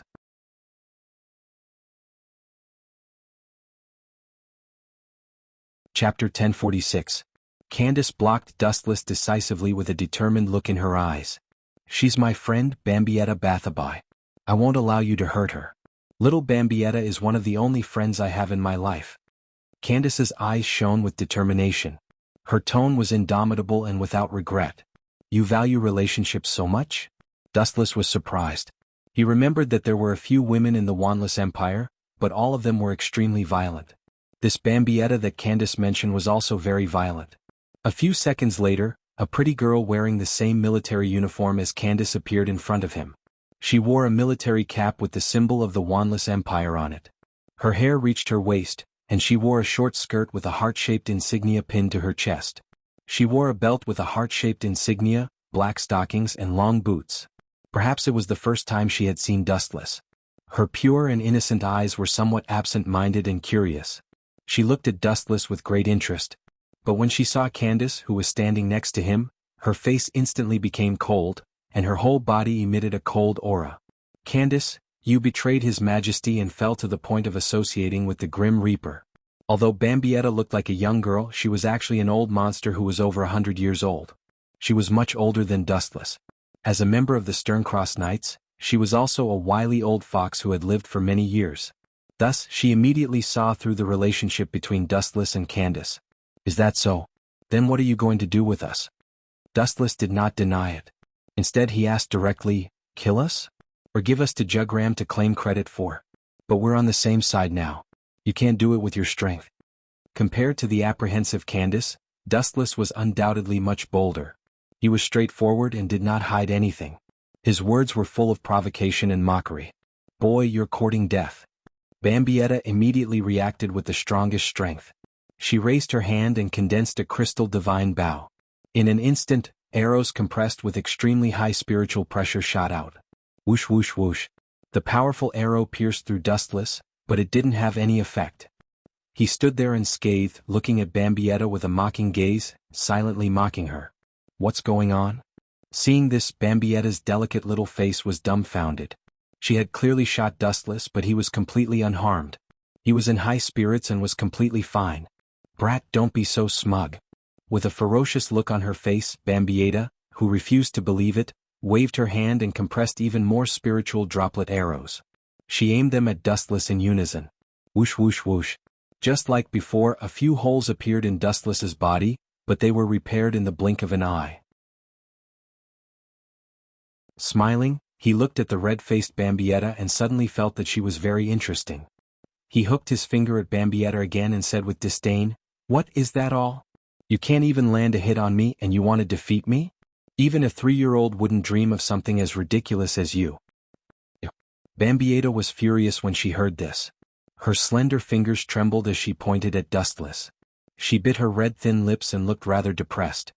"Candace, let's capture him together and then offer him to Jugram. He will definitely forgive your sins." Bambietta, who had no choice, threw an olive branch to Candace, hoping that they could join forces to deal with Dustless. "Little Bambietta, don't be deceived by that hypocrite Jugram. He has been using us from the beginning." Speaking of Jugram, Candace showed an expression of hatred and wanted to tear him into pieces. Seeing this, Bambietta frowned and looked at the grinning Dustless. She pointed at him and said, "Candace, don't be deceived by this shifty-eyed Grim Reaper. One look at him and you can tell that he's not a good person." It didn't matter what she said, but the narrow-minded Dustless's face immediately darkened. "I'm indeed not a good person, but compared to Jugram and Yawach, I suddenly feel like I'm as great as a saint." Dustless snorted at the mention of Yawach and Jugram. "How dare you insult his majesty?" Bambietta shouted angrily, her eyes spitting fire. Dustless raised his eyebrows and moved closer to Candace, who was having a headache, and said in a low voice, "Your friend has some problems with her head. She only has Yawach in her heart and treats him like a god." In my opinion, Dustless's expression turned cold and murderous as he said, "Why don't we just kill her?" Candace shook her head like a rattledrum and took a deep look at Bambietta. The hesitation in her eyes turned into determination. She decided to pull her best friend out of hell. "Is little Bambietta pretty?" Candace suddenly changed the topic and asked an irrelevant question. Hearing this, both Bambietta and Dustless were stunned. They looked at Candace in confusion. This neurotic woman was making Dustless's brain go blank. "What does this have to do with me? So what if she's pretty?" "She's still an enemy," Dustless said coldly. Candace's face flashed with relief, and then she said mysteriously, "I have a way to pull little Bambietta to our side." Dustless was stunned and said expectantly, "Let's hear it." Candace nodded and said seriously, "Go to archery and rape her. Defile her from head to toe and destroy her body, mind and will. It's best if you can make her pregnant with your child. This way little Bambietta will betray us." Dustless's body trembled when he heard that, and he staggered and almost fell on his back.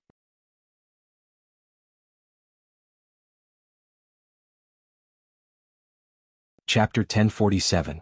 Not only was Dustless petrified, but even Bambietta was also stunned. Her face was flushed with shyness, and she looked as attractive as a ripe apple.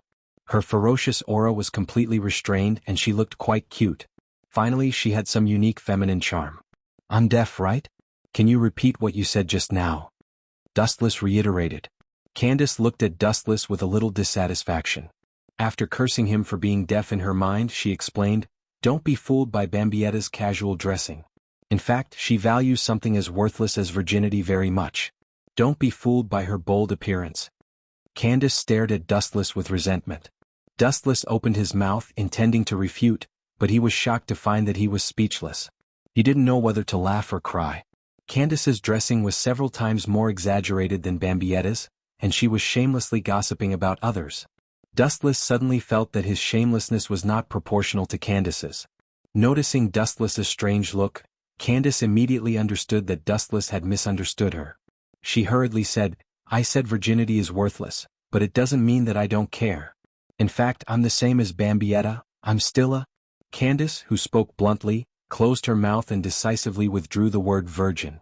Why did she say this to Dustless? All in all, it's not wrong to listen to me. It's best to make her pregnant with your child. In this way, our alliance will have another layer of protection. I'm Bambietta's bosom friend and we'll be in-laws in the future. Without waiting for Dustless's reply, Candace murmured to herself, her eyes shining. She felt that she was too smart. She had been worried about how to deepen the alliance with Dustless, but now it seemed that all the problems had been solved. You're also my bosom friend? Dustless couldn't help shaking his head and smiling bitterly in his heart. Shut up, you bastard. I'm going to kill you. Bambietta, who couldn't bear it any longer, roared like an enraged tigress. Her 3,000 willow strands stood erect, and surging killing intent rushed towards Candace and Dustless. Although Candace's method isn't ideal, what she said is true.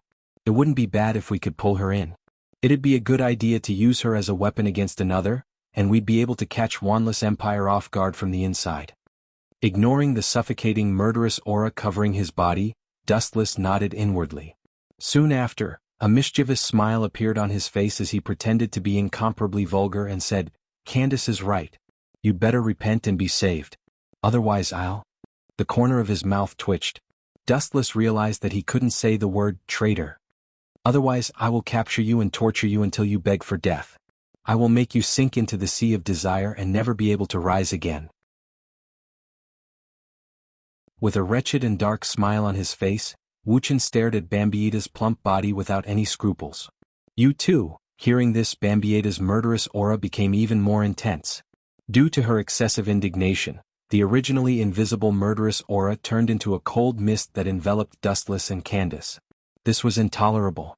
A vast spiritual pressure that was not inferior to that of a captain-level Grim Reaper erupted from her perfect body. Crack, crack, crack. With Bambietta as the center, the ground beneath her feet cracked open, forming a huge crack that rapidly expanded. In the blink of an eye, it had expanded to a radius of several hundred meters. Do you want to die? This is Soul Society. Seeing this, Candace's expression changed drastically. Releasing such a terrifying spiritual pressure would attract the attention of Soul Society sooner or later. When that happened, many captains would definitely rush over. The current Quincy was an existence that couldn't be exposed to the light. So what? As long as I can get rid of you two before they arrive. Bambietta said nonchalantly. Not only did the spiritual pressure she released not decrease, but it also increased, causing Dustless's captain-level Haori to flutter. There are so many problematic girls these days. Dustless's words immediately attracted Candace and Bambietta's attention, and they both glared at him with dissatisfaction. I'm telling the truth. You two belong to the brainless type. Dustless complained in his heart, and then his expression turned cold. You little things can be killed in the blink of an eye. You're not even worth fighting. Hearing this, Bambietta, who had a bad temper, was about to explode. If Yawach wanted to kill her, he had to fight, but when it came to Dustless, he didn't even need to fight. One should know when to stop looking down on others. Is that so? Bambietta sneered and said sarcastically, If you can really kill me in the blink of an eye, then I'll agree to your conditions and follow your lead. After saying this, Bambietta looked at Dustless with extreme disdain. Kill her in the blink of an eye? What a joke. Even Yawach couldn't do this. God is so unfair. Suddenly looking up at the sky, Dustless was dejected. Candace was stunned. Blinking her crystal eyes, she asked, Why do you say that? You don't understand? Dustless glanced at Candace and sighed in loneliness. My life is really a tragedy. Now I have another teammate who is as brainless as you. Why is fate so cruel and ruthless? Bambietta vomited blood and trembled with anger. Her ferocious look made it seem as if she wanted to tear Dustless apart. His words undoubtedly meant that he could kill her with a single glance.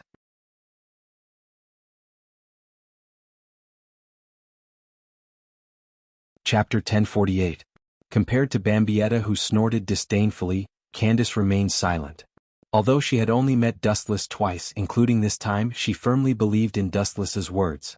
It was not surprising that a person who was already a miracle could create any miracle, because his very existence was a miracle. This guy, her eyes flickered, captivating one's soul. Candace, who was lively by nature, remained silent, her expression calm. She sized up Dustless from the corner of her eyes, and a strange feeling spread in her heart. Dustless did not say a word in the face of Bambietta's mockery. It was not that he was powerless to fight back, but that he did not bother to answer. Seeing Dustless remain as indifferent as a statue, Bambietta withdrew her spiritual pressure. After all, this was Soul Society, and releasing spiritual pressure endlessly would attract the Grim Reaper's attention sooner or later. Bambietta could not help but think. Staring at Dustless and Candace, she frowned. If they fought, she would be the one who would be defeated and captured in the end.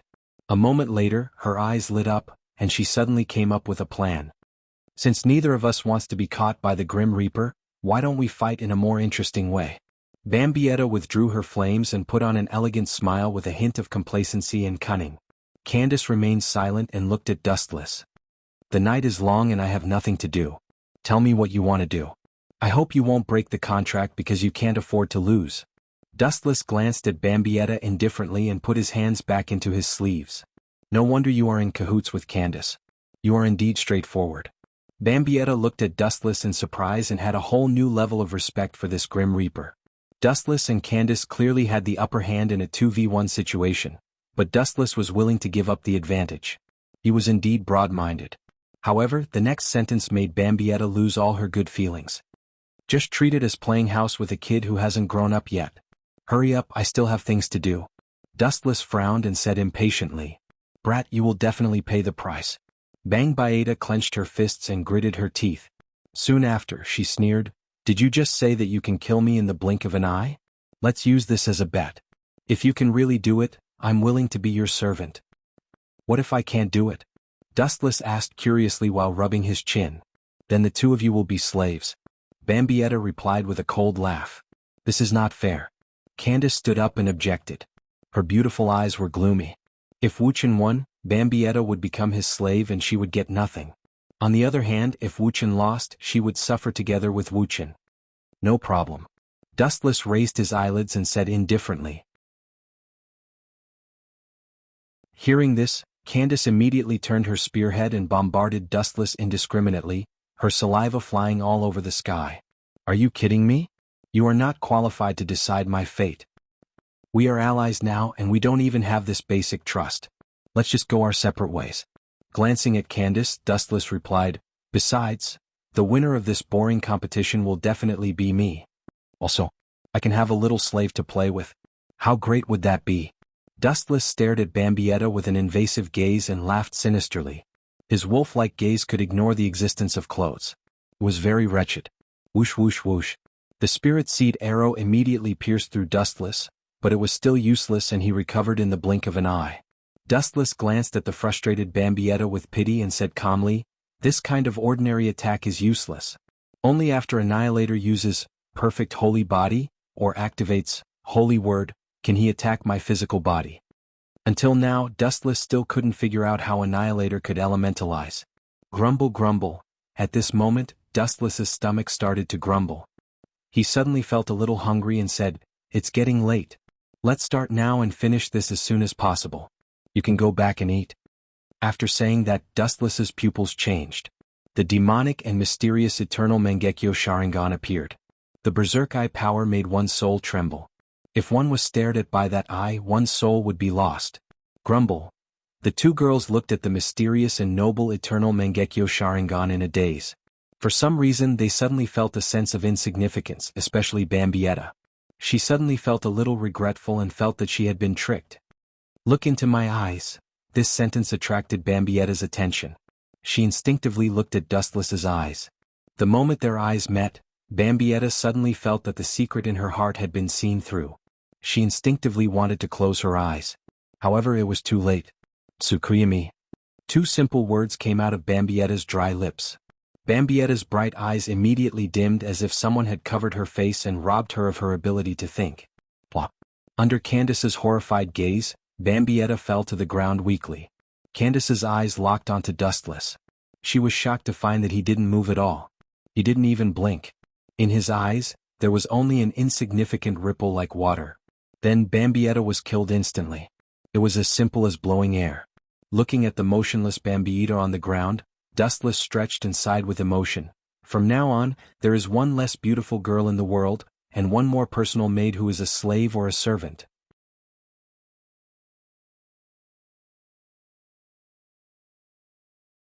Chapter 1049. At this moment in the world of Tsukuyami, Bambietta, who had just arrived, was complaining incessantly. Dustless didn't torture her but just threw her into a dead world alone. There was no need to waste too much time. He could just wait for her spirit to collapse on its own. Just imagine how uncomfortable it would be to be thrown into a desolate world alone. In addition, Dustless also showed Bambietta the clip of Busby sneak attacking Candace. This way she should bow down to me. In the real world, Dustless strolled to Bambietta's side, looking at her pale and terrified smiling face, laughing secretly.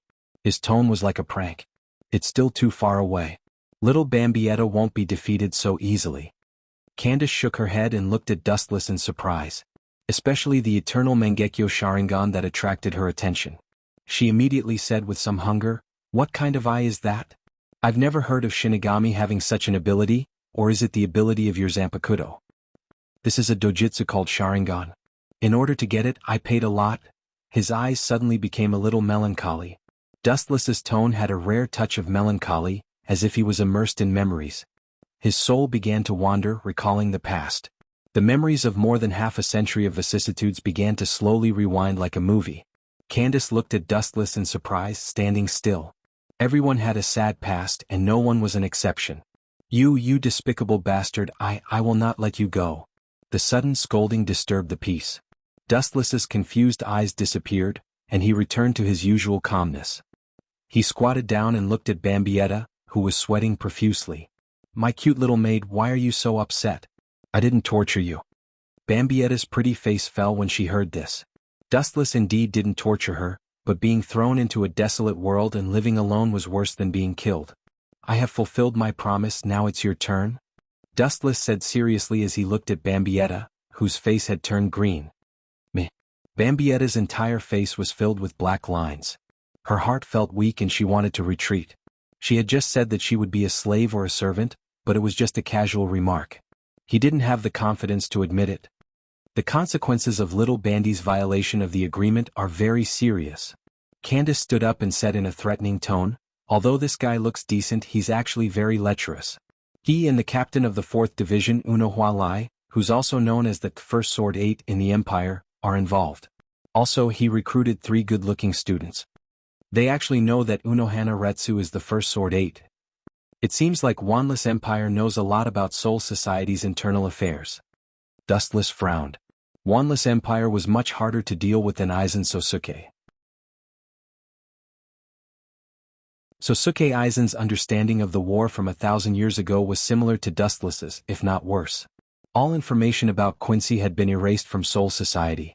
Aizen's understanding of Quincy was limited to a few words. "I'll ask you one last time. Are you willing to surrender or go to hell to accompany Busby?" Dustless asked indifferently as he condensed a huge light on his finger and pointed it at Bambietta. "You killed Busby?" Bambietta said in surprise. She then looked at Dustless's cold face and said with a bitter smile, "Do I have any other choice now? Also, is the scene you showed me in that strange world real?" Dustless nodded and pointed at Candace. "If you don't believe me, you can ask the person involved." The image he was referring to was probably the one where Busby sneak attacked Candace. About an hour later, Bambietta could barely stand up. Her hostility towards Dustless and Candace had lessened a lot.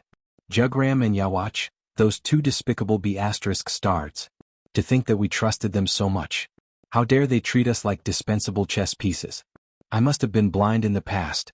I must kill them both. After Bambietta understood what had happened, she was filled with righteous indignation. Just like Candace, she wanted to take revenge on Jugram and Yawach. Seeing this, Dustless chuckled. He liked dealing with honest and straightforward people.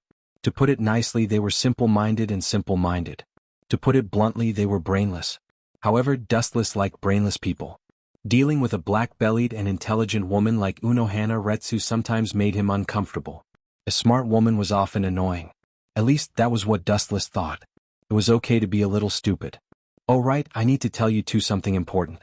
It has to do with the future of Wanless Empire." As if she remembered something, Bambietta's voice became several times louder.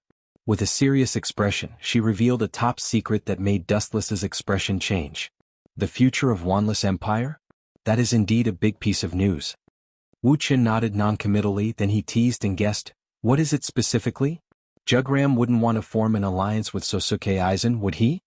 Hearing this, Bambietta's eyeballs almost fell out. She said in disbelief, "You must be a Quincy. Jugram wants to form an alliance with Sosuke Aizen."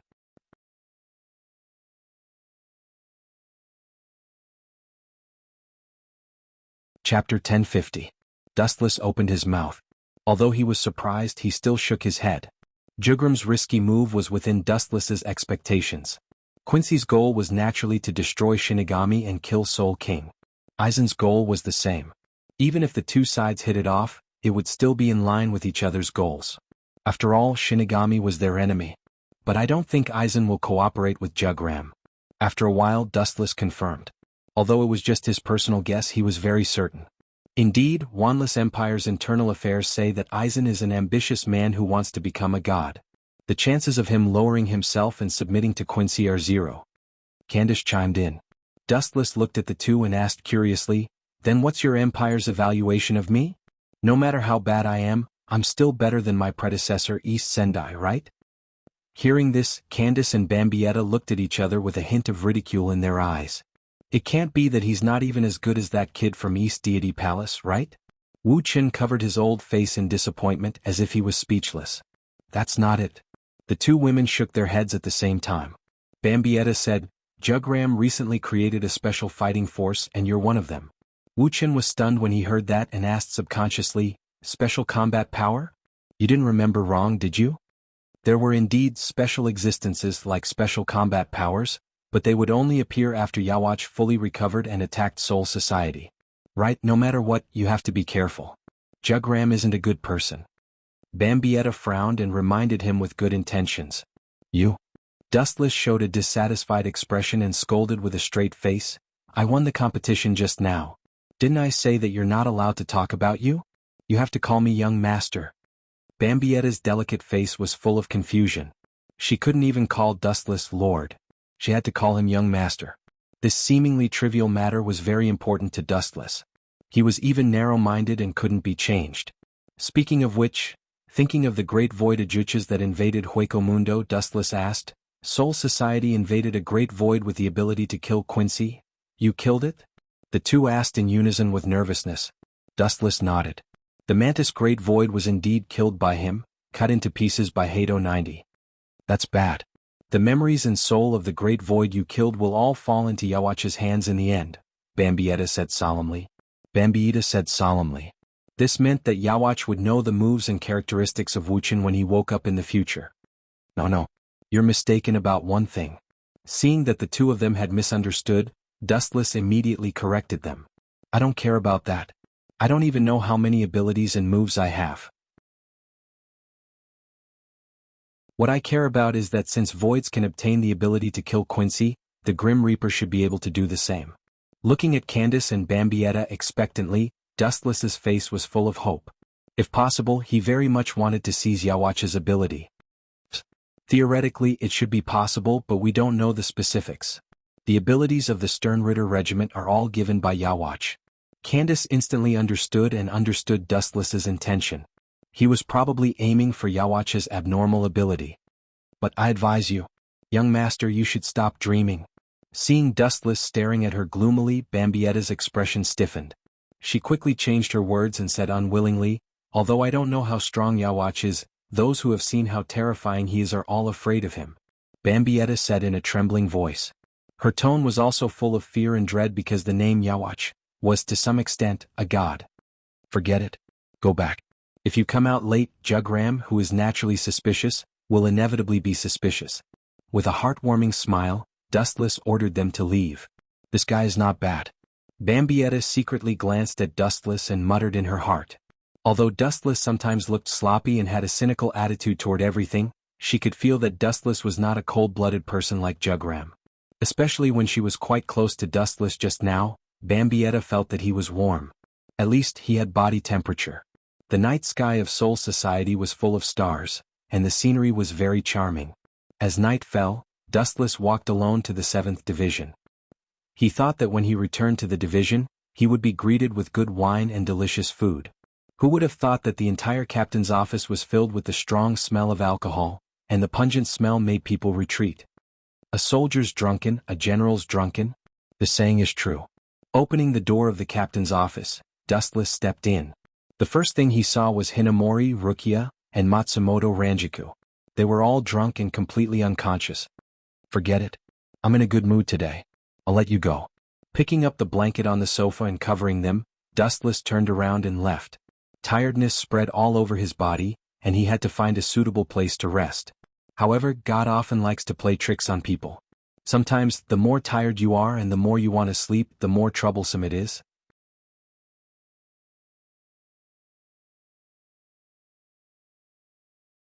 Chapter 1051. In the dark, a young man's silhouette could be clearly seen. He was thin and had silver hair. A cold wind blew, making his captain's Haori dance in the wind. The word 6 could be clearly seen. Captain Ikemaru Jin, why are you here so late at night? Dustless pretended to be surprised. In fact, he knew that Ikemaru Jin would come looking for Matsumoto Renanju because Matsumoto Jin's childhood sweetheart was Renanju. At this moment, Ikemaru Jin's expression wasn't as sly as before. But his mouth was still raised and his eyes were narrowed. His smile wasn't as playful as before. Instead, it was like a hunter sizing up his prey. But now, Ikemaru Jin was smiling coldly. Dustless took Matsumoto Renanju behind his back. It wasn't hard to guess what Ikemaru Jin was thinking. I also have nothing to do. During this period, I heard that Captain Wu Qin found a few talented female students, so I wanted to pay my respects to them in advance. Ikemaru Jin said calmly. There's a problem. Dustless raised his eyebrows. He immediately noticed Ikemaru Jin's strange behavior. Although he hadn't offended Aizen, both sides were secretly fighting each other. Sorry, Captain Ikemaru Jin might be disappointed. They are already asleep. Dustless directly refused. Dustless felt that Ikemaru Jin wasn't that simple. Since he pulled Matsumoto Renanju and the others into the 7th Division, he wouldn't let them be in danger. This cunning fox only had Matsumoto Renanju in his heart. He was cold to everyone else. It's just a meeting. Captain Dustless, you don't have to be so cold. Ikemaru Jin touched his chin and smiled. He was also very calm. Dustless clearly felt that the surroundings were extremely cold. The humidity was affected by Ikemaru Jin's murderous aura, and there were signs of it freezing. Cold and heartless? Dustless repeated Ikemaru Jin's words. He said coldly, Captain Ikemaru Jin, what do you think will happen if you put a sinister snake in a sheep pen? Of course, Ikemaru Jin didn't even think about it. He stared at the faint smile on Dustless's face and realized that Dustless was implying something. That sinister snake was obviously cursing him. I didn't expect Captain Dustless to be so good at talking. Ikemaru Jin's expression changed a little bit. Then he opened his eyes and looked at the 7th Division's captain's office. Then he turned around and left. So quick? That's impossible. How could he leave without seeing Matsumoto Renanju? Looking at Jin's back, Dustless pondered over his motive. So Matsumoto Jin. Of course, Matsumoto Renanju Matsumoto be Matsumoto be Matsumoto Matsumoto be Matsumoto Aizen Jin. Sharp Isisisically looking at him. Staring. Was Isisisic. Jin was sharp, Jin looking. Looking up, he saw a huge white light coming at him. Of course, there was also the sound of a fatal attack. Shoot him, Shinigami. The cold light flashed rapidly. Because it was too sharp, people didn't dare to open their eyes. It extended without limit and almost pierced through Wu Qin in the blink of an eye. That's all you got? Ikemaru Jin said to himself as he put away his Zanpakuto. Just like being melted by the divine spear, Dustless's entire person vanished without a trace. You're right, I heard that your Zanpakuto is very strong, but it seems that it's all you got. Thousands of fireflies swept across the pitch-black sky. In a flash, it was as bright as day. Gathering behind Ikemaru Jin, Dustless, who had a cold expression, mercilessly sent out a small foot covered in light. Lightspeed kick. Kakaka. The wall 100 meters away cracked and Ikemaru Jin was stuck in it. However, this kind of normal attack couldn't do any damage to him. He was almost unharmed. No wonder Aizen let Jin stay by his side even though he knew that he was up to no good. I thought he was just a passerby. Now it seems that I was wrong. As soon as he said that, another powerful attack came. Since it was Ikemaru Jin who attacked first, Dustless didn't hold back. Bansho Tensei. He raised his hand and an endless gravitational force covered Ikemaru Jin's body. He started to float uncontrollably. You took the initiative to close the distance with me? Stupid. Do you know what ability my Zanpakuto has? Sensing the gravitational force covering his body, Ikamaru Jin's smile got bigger. He didn't resist. Instead, he rushed at him at an even faster speed. In the blink of an eye, the Zanpakuto fell from the sky. You're the stupid one, Captain Ikamaru Jin. Staring at the falling cold light without changing his expression, Wuchen opened his hands, and a repulsive force that was diametrically opposite to gravity erupted. Shinra Tensei. Just as Dustless was about to be cut in half, the repulsive force came out of nowhere. Ikamaru Jin's smile froze and an unstoppable force forced him back. Caught off guard, Ikamaru Jin was sent flying again. I just stole your childhood friend. I just pulled Matsumoto Renanka into the 7th division. I'm not even marrying her. Why are you so agitated? Even though Ikamaru Jin covered it up perfectly, Dustless could still see what he was really thinking. His childhood friend was stolen by Dustless. He was heartbroken.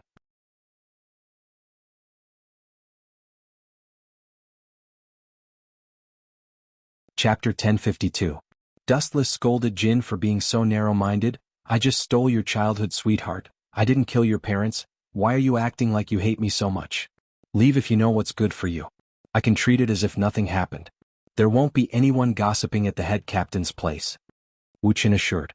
Jin stood up, his eyes didn't waver. Obviously he didn't care about Dustless's words. This kid is willing to do anything for Matsumoto Ranjiku. I remember that he was lurking around Sosuke Aizen to avenge Matsumoto Ranjiku. Dustless said with a hint of admiration. Leave? I'm not the kind of person who knows what's good for him. Ikamaru Jin refused without hesitation as he raised his Zanpakuto. Wiping the blood from his mouth, Jin said, beating up a captain, it's not a small matter to the head captain. To the head captain? Captain Jin, don't you think you're ridiculous? The head captain doesn't have time to deal with this kind of trivial matter. Dustless couldn't help but despise him. When he was about to pounce on Jin, a black shadow blocked his way. His face was very gentle. He had a smile on his face, he was wearing glasses, he looked like a gentleman, and his body exuded a strong scholarly aura. The first impression he gave was that he was elegant, calm. Captain Aizen. What do you want? Dustless glanced at Sosuke Aizen and asked indifferently. In the Godai 13, Dustless hated him the most, and no one would be able to accept this person who was everywhere and thought himself to be the smartest. Two captains dueling at night, this is not in accordance with the rules of Soul Society. Sosuke Aizen touched his eyes and smiled gently. If Dustless didn't know about his dark history, he might have been fooled. Captain Aizen, you should say this to Captain Jin. Pointing at Ikamaru Silver who was holding a dagger in his hand, Wuchen acted as if it was none of his business.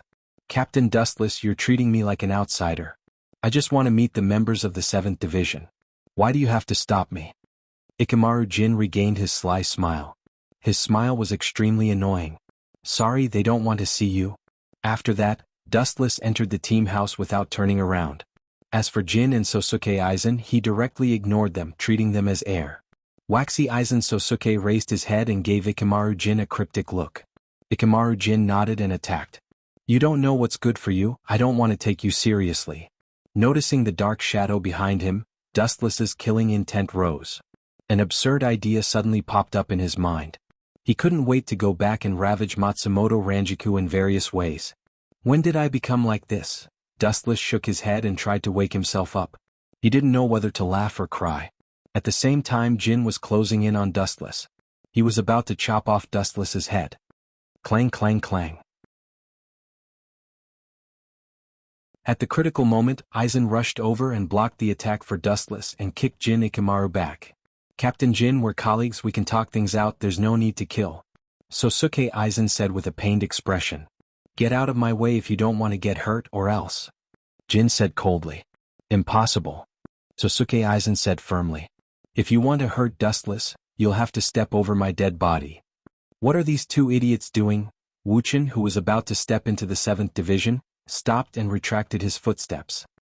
He put his hands in his wide sleeves and looked at the scene in front of him with interest. Although I know Sosuke Aizen and Jin are doing this on purpose, what's their goal? Dustless sat down casually. He didn't feel sleepy at all. He looked at the strange battle in front of him. Aizen was probably the one who arranged this. Clang clang clang. Without waiting for Dustless to come up with an explanation, Ikamaru Jin and Aizen Sosuke broke out in a fierce battle. Their Zanpakuto collided with each other. Boom boom boom. In the dark night sky, the deafening collision of the Zanpakuto continued, and the sparks from the friction of the Zanpakuto didn't stop. Ikemaru Jin and Aizen Sosuke were sweating profusely. Puchi. After a few breaths, the temporary victor was decided. A bloody wound was left on Aizen Musuk's body, but Jin easily sent him flying with a kick. He was pushed back 100 meters. Captain Jin, you're very strong. It seems that I can't defeat you without using my Zanpakuto. Sosuke Aizen raised his Zanpakuto. No wonder Jin provoked me, and Aizen took the opportunity to stop the fight. It turned out to be for this. I thought you two had prepared some kind of script, but it turned out to be so ugly and vulgar. Dustless looked at Aizen with disdain. I guess you want to find a suitable opportunity to let me see Aizen use Kyoka Suigetsu. Unfortunately, you're doomed to fail. Knowing Aizen Sosuke's intention, Dustless did as he wished. His two dark eyes locked onto Kyoka Suigetsu and observed the slender Zanpakuto's blade. Dustless can't wait to be hit by Kyoka Suigetsu. Anyway, it doesn't hurt him. He only needs to use armament haki when fighting, and Aizen can also reduce the attention on him. He can even use Kyoka Suigetsu when Aizen is confident.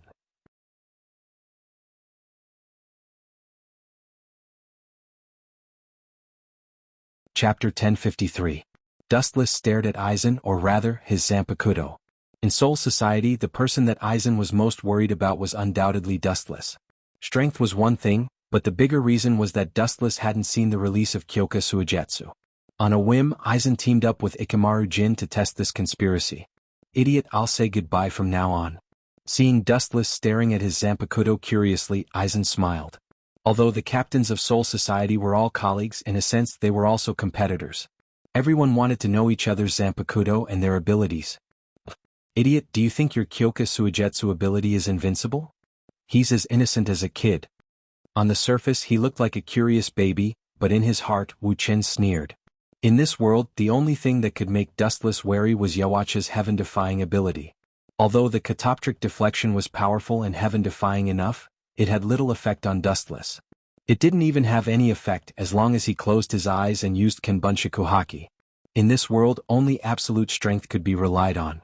After a while, Sosuke Aizen released his Zanpakuto and Jin Ikemaru stopped fighting and left without saying a word, not even bothering to explain. Perhaps in Sosuke Aizen's eyes, anyone who saw Kyoka Suigetsu's Shirkai was no longer qualified to be his opponent. They were nothing more than pawns. Captain Aizen, Urahara Kisuke's half-Hogyoku, shouldn't we take the opportunity to snatch it? Ikemaru Jin took a deep look at the 7th Division's house. As if he was looking for Matsumoto Ranjiku, he turned to Aizen and asked. There's no need to draw legs on a snake, he's already immersed in Kyoka Suigetsu, and don't you think it's a good thing that Hogyoku is in his hands? Sosuke Aizen analyzed wisely, it would be best if he can create Hogyoku, then we can take advantage of the situation. Aizen smirked. Even if he can't create a perfect Hogyoku, he'll lose his value. Although it wasn't explicitly stated, the meaning was self-evident. A person who had lost his value could only die in the end. But he's very strong, unimaginably strong. According to the news from Hueco Mundo, even Vasto Lord couldn't withstand a single blow from him. Ikemaru Jin reminded. He had heard of Dustless sweeping through Hueco Mundo. At that time, Squad Zero had also been tricked by Dustless. There's no doubt that the man is very strong. If it's a one-on-one fight, I'm not his opponent. I'm afraid the only one in Soul Society who can suppress him is the head captain. Aizen didn't want to give up, but at the same time he admired Dustless. Dustless had only been a Shinigami for a year, but he had achieved more than he had in hundreds of years. But have you forgotten that the biggest advantage of my mirror's image is not to confuse the enemy? Aizen said proudly and confidently. If a one-on-one fight doesn't work, then I'll use Mirror's image to command the power of the entire Soul Society to deal with that man. Although he trusted the ability of Mirror's image very much, Aizen liked to be prepared for everything. His success today has a lot to do with his meticulous mind. Who told the idiots of Godii 13 to listen to the orders of Central 46? It's a pity that such a good chess piece didn't squeeze out the last bit of its value. Don't you think so, Jin? Yes, Captain Aizen. Idiot. Looking at the disappearing backs of Ikemaru Jin and Aizen, Dustless sneered. Aizen's Mirror's image can hypnotize the 5 senses, but the observation haki is outside the 5 senses. The chance of Aizen defeating him with this ability is 0. Even the conversation between Aizen and Ikemaru Jin was heard clearly by Dustless. What a blatant plan. He should be waking up soon. Looking down at the blue round bead in his hand, Dustless muttered to himself. The mysterious black and purple light contained a magical power, penetrating a faint purple mist. If you perceive it carefully, you will be surprised to find that it's a very dense materialized Ryatsu. The bead in his hand is the Hogyoku. Aizen, you don't deserve to have the Hogyoku. It would be impolite for me to accept it on your behalf. Feeling the cool touch of the Hogyoku, Dustless raised the corner of his mouth. His face was full of satisfaction and of course a touch of disappointment. Getting the Hogyoku is indeed something to be happy about, but so far, Dustless's Zanpakuto hasn't moved at all. As a Shinigami, Dustless is embarrassed that he doesn't have a Zanpakuto. Zaraki Kenpachi is stronger than him and he has a Zanpakuto. Now Dustless can only use the first Hogyoku. Forget it. Since Aizen used the ability of Mirror's Image on me, it means that Aizen should be doing something in the near future. After thinking about it, Dustless felt relieved. He can't force the Zanpakuto and he can't force it. What's more, according to Dustless's current strength, obtaining the Hogyoku is like adding wings to a tiger, and the Zanpakuto is actually dispensable.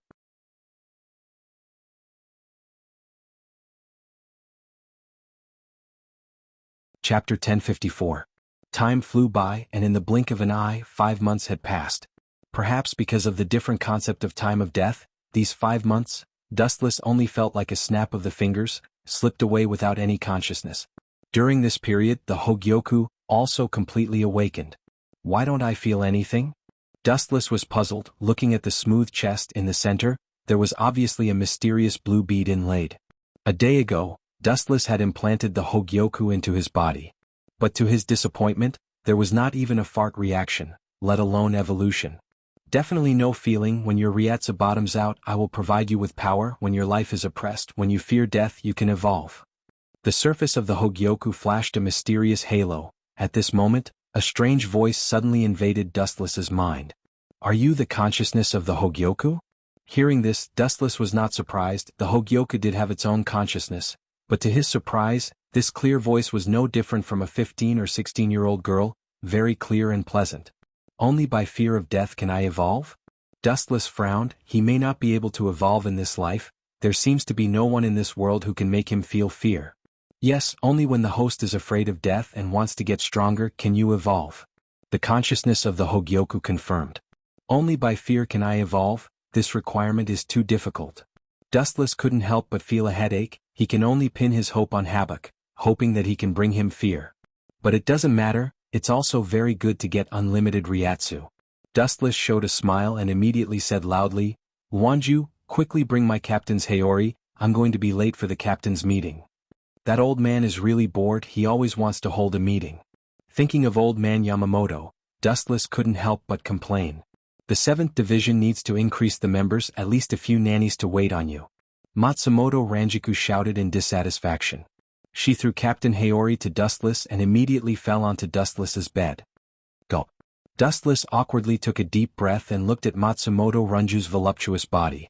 Matsumoto Ranjiku was only wearing simple pajamas, which couldn't hide her hot body at all. Moreover, Soul Society's clothes were very strange. Everything seemed to be transparent. Get up. Dustless nudged Matsumoto Ranjiku, but she obviously didn't buy it and fell asleep. Her body was filled with the smell of alcohol. Apparently, she drank again last night. Seeing this scene, Dustless was particularly depressed. Hinamori and Rukia were really good, doing things in an orderly manner. Matsumoto Ranjiku, on the other hand, was nothing but a drunkard. Dustless, however, was that this guy actually wanted him to pay for the drinks. A black butterfly suddenly stopped beside the ship and attracted Dustless's attention. Hell butterfly? Frowning, Dustless quickly put on his clothes and rushed to the 1st Division. In the 1st Division's building, the captains were gathered, and the atmosphere was tense. Captain Nye, give this old man an explanation. The angry rebuke exploded, and everyone looked at the miserable Nye Maori. Because of Aizen's Hogyoku, the souls of the Shinigami kept disappearing in Rukuin Street, and the number of students in the academy decreased greatly. Yamamoto began to blame Mayuri. As the captain of the 12th Division, he was responsible for monitoring Soul Society's every move. Naturally, he blamed Mayuri for the inexplicable disappearance of the souls. It's hard to guard against a thief in the family. This old man is unlucky. With Aizen Sosuke helping him, he won't be able to find out who did it. Looking at Mayuri with pity, Dustless looked at Aizen. There was no need to guess who did it, only one person would do it, Aizen Sosuke. This? Mayuri's face turned black. He wanted to quibble, but he didn't dare to say more. He didn't know who did it, and the head captain would kill him if he spoke nonsense. In desperation, he took out a bunch of useful information, hoping that the head captain would calm down. It seems to be this guy. Mayuri handed the photos to the captains and said with a headache, I don't know what kind of monster this guy is, but he doesn't look like a Shinigami and he doesn't look like a hollow. Anyway, his strength is boundless. I sent people to investigate in secret, but they were all killed by this guy. It turned out to be him. His pupils shrank. Witnessing the voice of the mysterious monster in the photo, Wu Chen's bored eyes flashed a bright light, and his expression was also very surprised. No wonder Mayuri's people were killed. This monster is really strong. Dustless showed an interested expression. He thought that Aizen would need a few years to create the monster in the photos, but now it's out of the blue. The monster in the picture could be called a greater void, but its void hole was blocked and it was wearing a mask. There were 2 bone horns on its forehead, which were extremely sharp. Its entire body was pitch black and it looked very mysterious.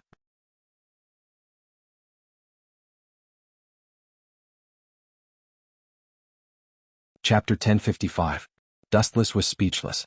The captains discussed among themselves. This was the first time they saw such a strange creature. What is this? After a while, the head captain muttered in confusion. His eyes were filled with curiosity as he looked at Mayuri. This was his specialty. However, the head captain was going to be disappointed this time. Mayuri shrugged helplessly with a blank expression. This was the first time he had seen such a strange thing. I remember this void is called Void White. It's a void created from the soul of a Shinigami. It's very strong. I think it's on the same level as Vasto Lord, maybe even stronger. Compared to the captains who didn't know, Dustless was familiar with it. It was the void created by the future Shinozaki Ichigo. Captain Sama? Aizen stood up and politely said, no matter what this guy is, he only went to 3 places, Soul Society, Hueco Mundo, and the modern world. Aside from that, there are no other places. Dustless sneered and immediately attacked Aizen. Captain Aizen, you want to send a Shinigami to the modern world in Hueco Mundo, but we don't have that many people. Haha, Aizen smiled calmly and said, of course I'm not going there to wait. That stupid method won't work. What I mean is, since this monster likes to hunt souls, we should take the initiative to lure it. We don't even know its location, how can we lure it? Dustless sneered. He felt Aizen's motives weren't pure. It's simple. Didn't Captain Yes say that the monster likes to eat souls? That means it likes people with high Ryatsu. Aizen smiled and said confidently, I think it's most likely to go to Luhun Street or the modern world. It shouldn't have the ability to enter Hueco Mundo. Dustless glanced at Aizen and then looked away. Dustless was sure that Aizen didn't have good intentions because Sosuke Aizen was the one who created Void. Now that he was released for no reason, there must be a conspiracy. Leave Soul Society's Drifting Soul Street to me. I will tear that bastard apart and return peace to Drifting Soul Street. A rough voice came. Looking up, it was the hungry Zaraki Kenpachi, waving his Zanpakuto excitedly as if he was on steroids. This brat has also learned this trick. Public morals are really degenerating these days. Dustless couldn't help but feel helpless. Even Zaraki, who loved to fight, was talking about peace. Among all the captains, he was the one who was most eager for something big to happen. Raising his eyebrows, a captain who rarely spoke suddenly stood up. Then the modern world dash. Leave the modern realm to me. Dustless glanced at the person and immediately stepped forward to answer. Everyone's eyes focused on Dustless and immediately looked at the captain who just spoke. This person was the current captain of the 10th Division, Isshin Shiba. Dustless recognized this person. He was the father of the future Shinozaki Ichigo. In the future he would be in cahoots with Urahara Kisuke and the others. Then Captain Dustless will go to the modern realm. Yamamoto nodded and said, that's not good. I heard that there are a lot of Quincy in the modern realm. Why don't you come with us? It would be best if you can catch some for me to experiment on, Mayuri laughed sinisterly as he waved his slender fingernails that were comparable to blades. Quincy? Yamamoto's cloudy eyes emitted a chill and immediately said coldly, although the chance of being attacked by Quincy is 0, it's good to go to the modern realm together. At least we can take care of each other. Dustless heard this and stared at Yamamoto. Maybe other people thought that Quincy was finished, but the captain knew very well. Quincy wasn't completely finished. 1,000 years ago he didn't kill Yaoch, he only sealed it. But why is Sosuke Aizen so confident? Isn't he afraid that I will kill Void White? Dustless frowned deeply. He was sure that Aizen spent a lot of money to create Void White. He was a greater Void White that was comparable to Vasto Lord. He was the accumulation of countless souls. It would be a loss if he was killed. After all, he spent a lot of effort to create Void White. And that Isshin Shiba? His eyes turned and fell on the usually low-key Isshin Shiba. In Dustless's impression, the number of times he spoke could be counted on one hand. But now he chose to take the initiative to attack. It was the opposite of his usual low-key self. Forget it, let's talk about it in the modern realm. Dustless didn't bother with the things he didn't understand. He just needed to deal with them as they came.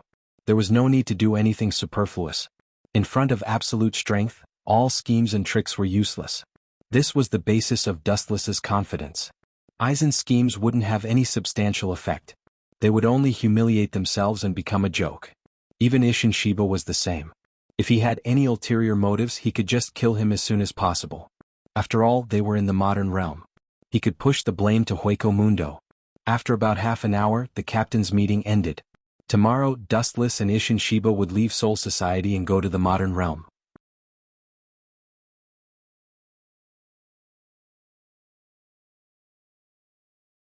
Chapter 1056. In the sky above Kangzucho, the void was distorted. Two figures floated in the air, looking down at the crowded city below. Although I'm not used to it, I've been in Soul Society all year round. Changing to the modern world all of a sudden, it's quite exquisite. Shiba Isshin looked at the metropolis on the ground and said with emotion. He looked at the cars driving below and looked at them curiously. Soul Society has never had such a thing. Captain Isshin, is this your first time in the modern world? Looking at the childlike Isshin, Dustless asked.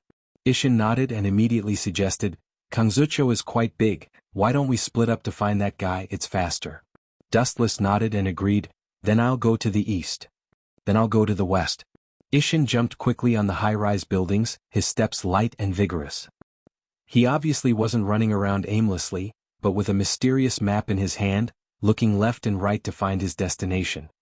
This kid's motives are really impure, his direction seems to be. In a hidden alley, Dustless stared at Isshin in the distance with a cold smile. He had already vaguely guessed where Isshin was looking for.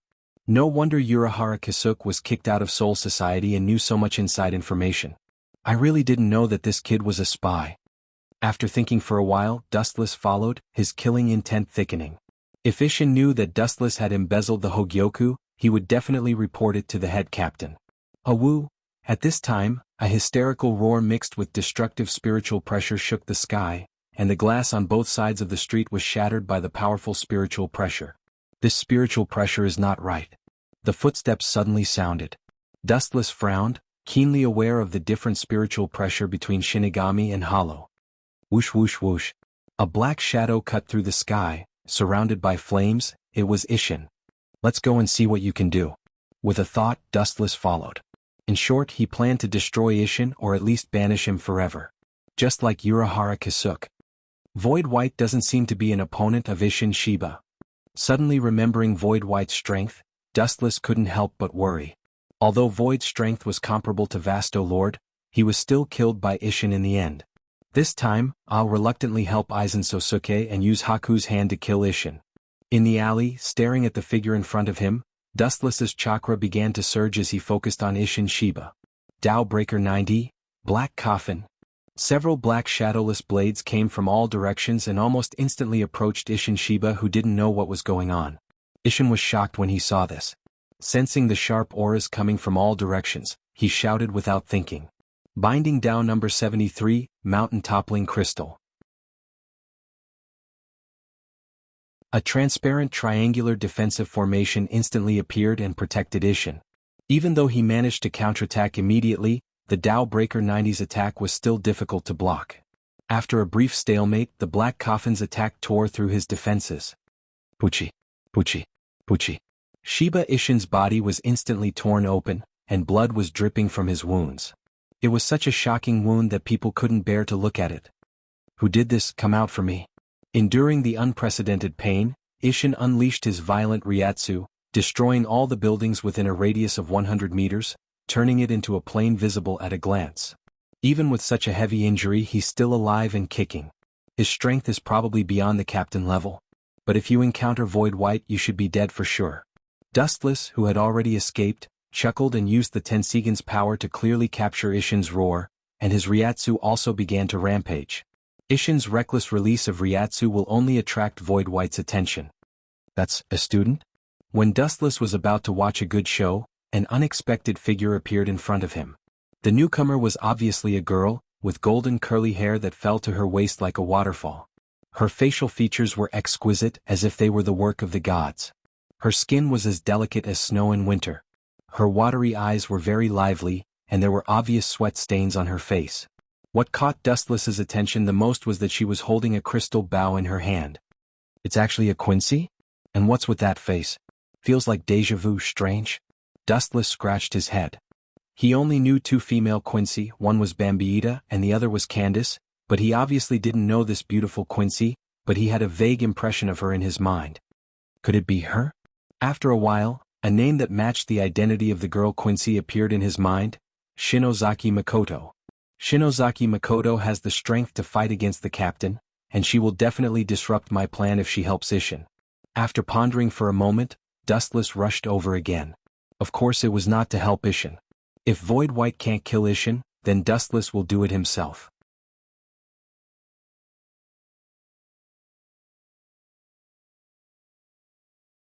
Chapter 1057.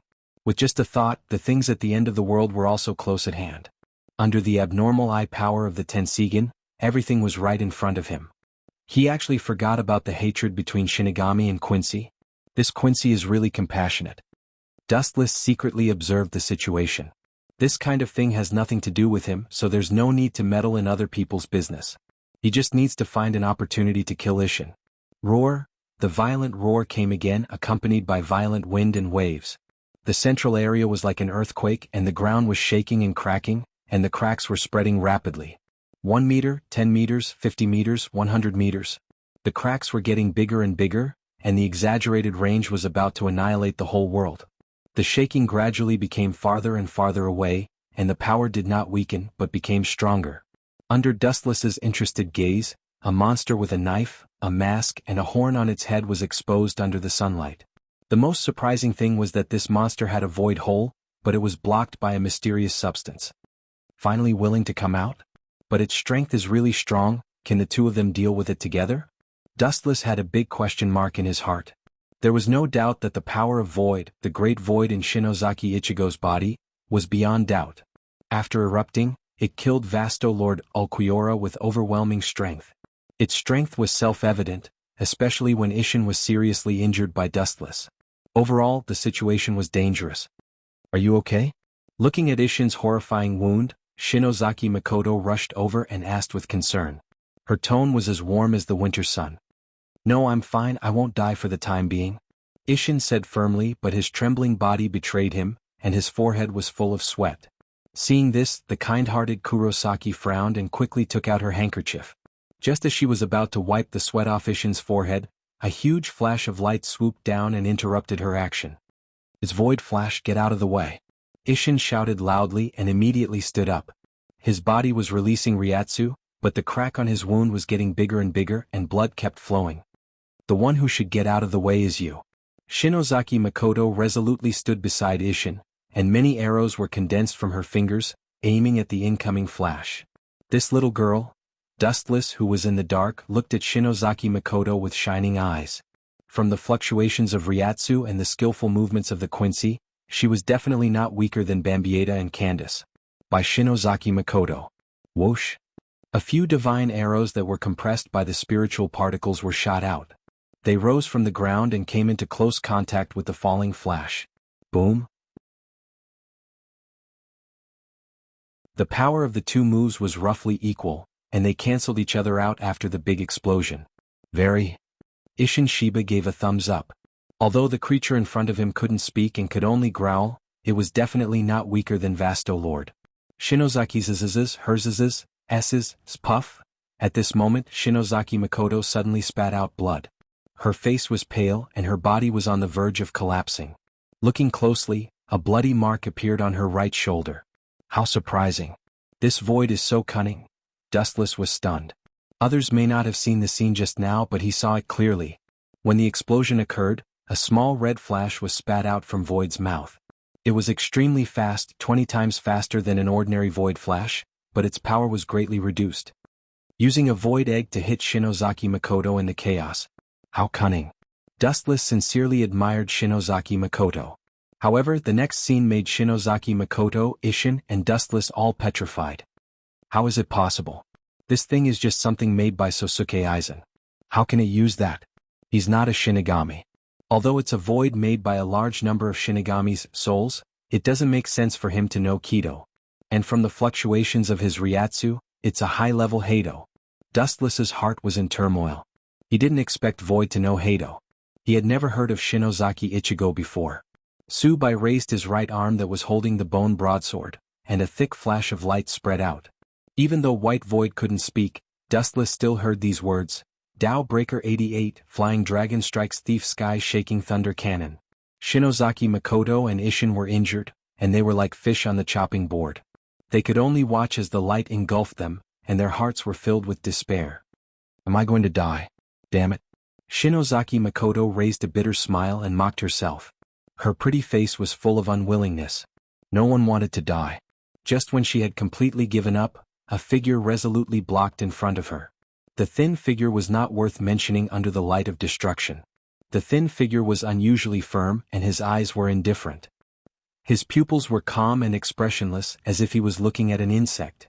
His eyes were full of unbearable bullying. Captain Dustless. Isshin was surprised, and the despair in her heart was immediately swept away. Captain. Shinozaki Mako's eyes widened when she heard that. She couldn't believe that the skinny man in front of her, whose skin was even smoother than hers, was actually a captain. Shinozaki Mako even suspected that Wuchen was shorter than her. But he was a captain. Dustless then raised his thin right arm under Shinozaki Makoto's incredulous gaze.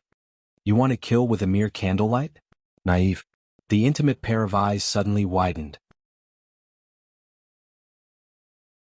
At the moment when the light beam fell, Wu Chen's right arm swept out, and the world that could destroy was easily shattered. The sky cleared up again.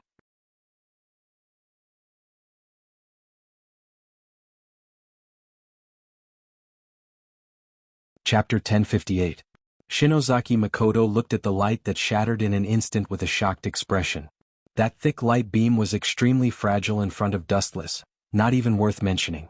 Dustless raised his hand and scattered it. This guy can actually use Shinigami's Heido. Even Arcana Breaker can't do this. Looking at the palm of his right hand, Dustless felt that strange touch just now. He was sure that it was definitely Heido, not a violent attack like Void Flash. A woo, as if provoked, Void, who was floating in the sky, let out a terrifying roar. His ferocious eyes stared at Dustless with murderous intent. Dustless, Shinozaki Makoto, and Isshin all felt as if they had fallen into an ice cave. Be careful, he's very powerful, not an ordinary Minos Grande.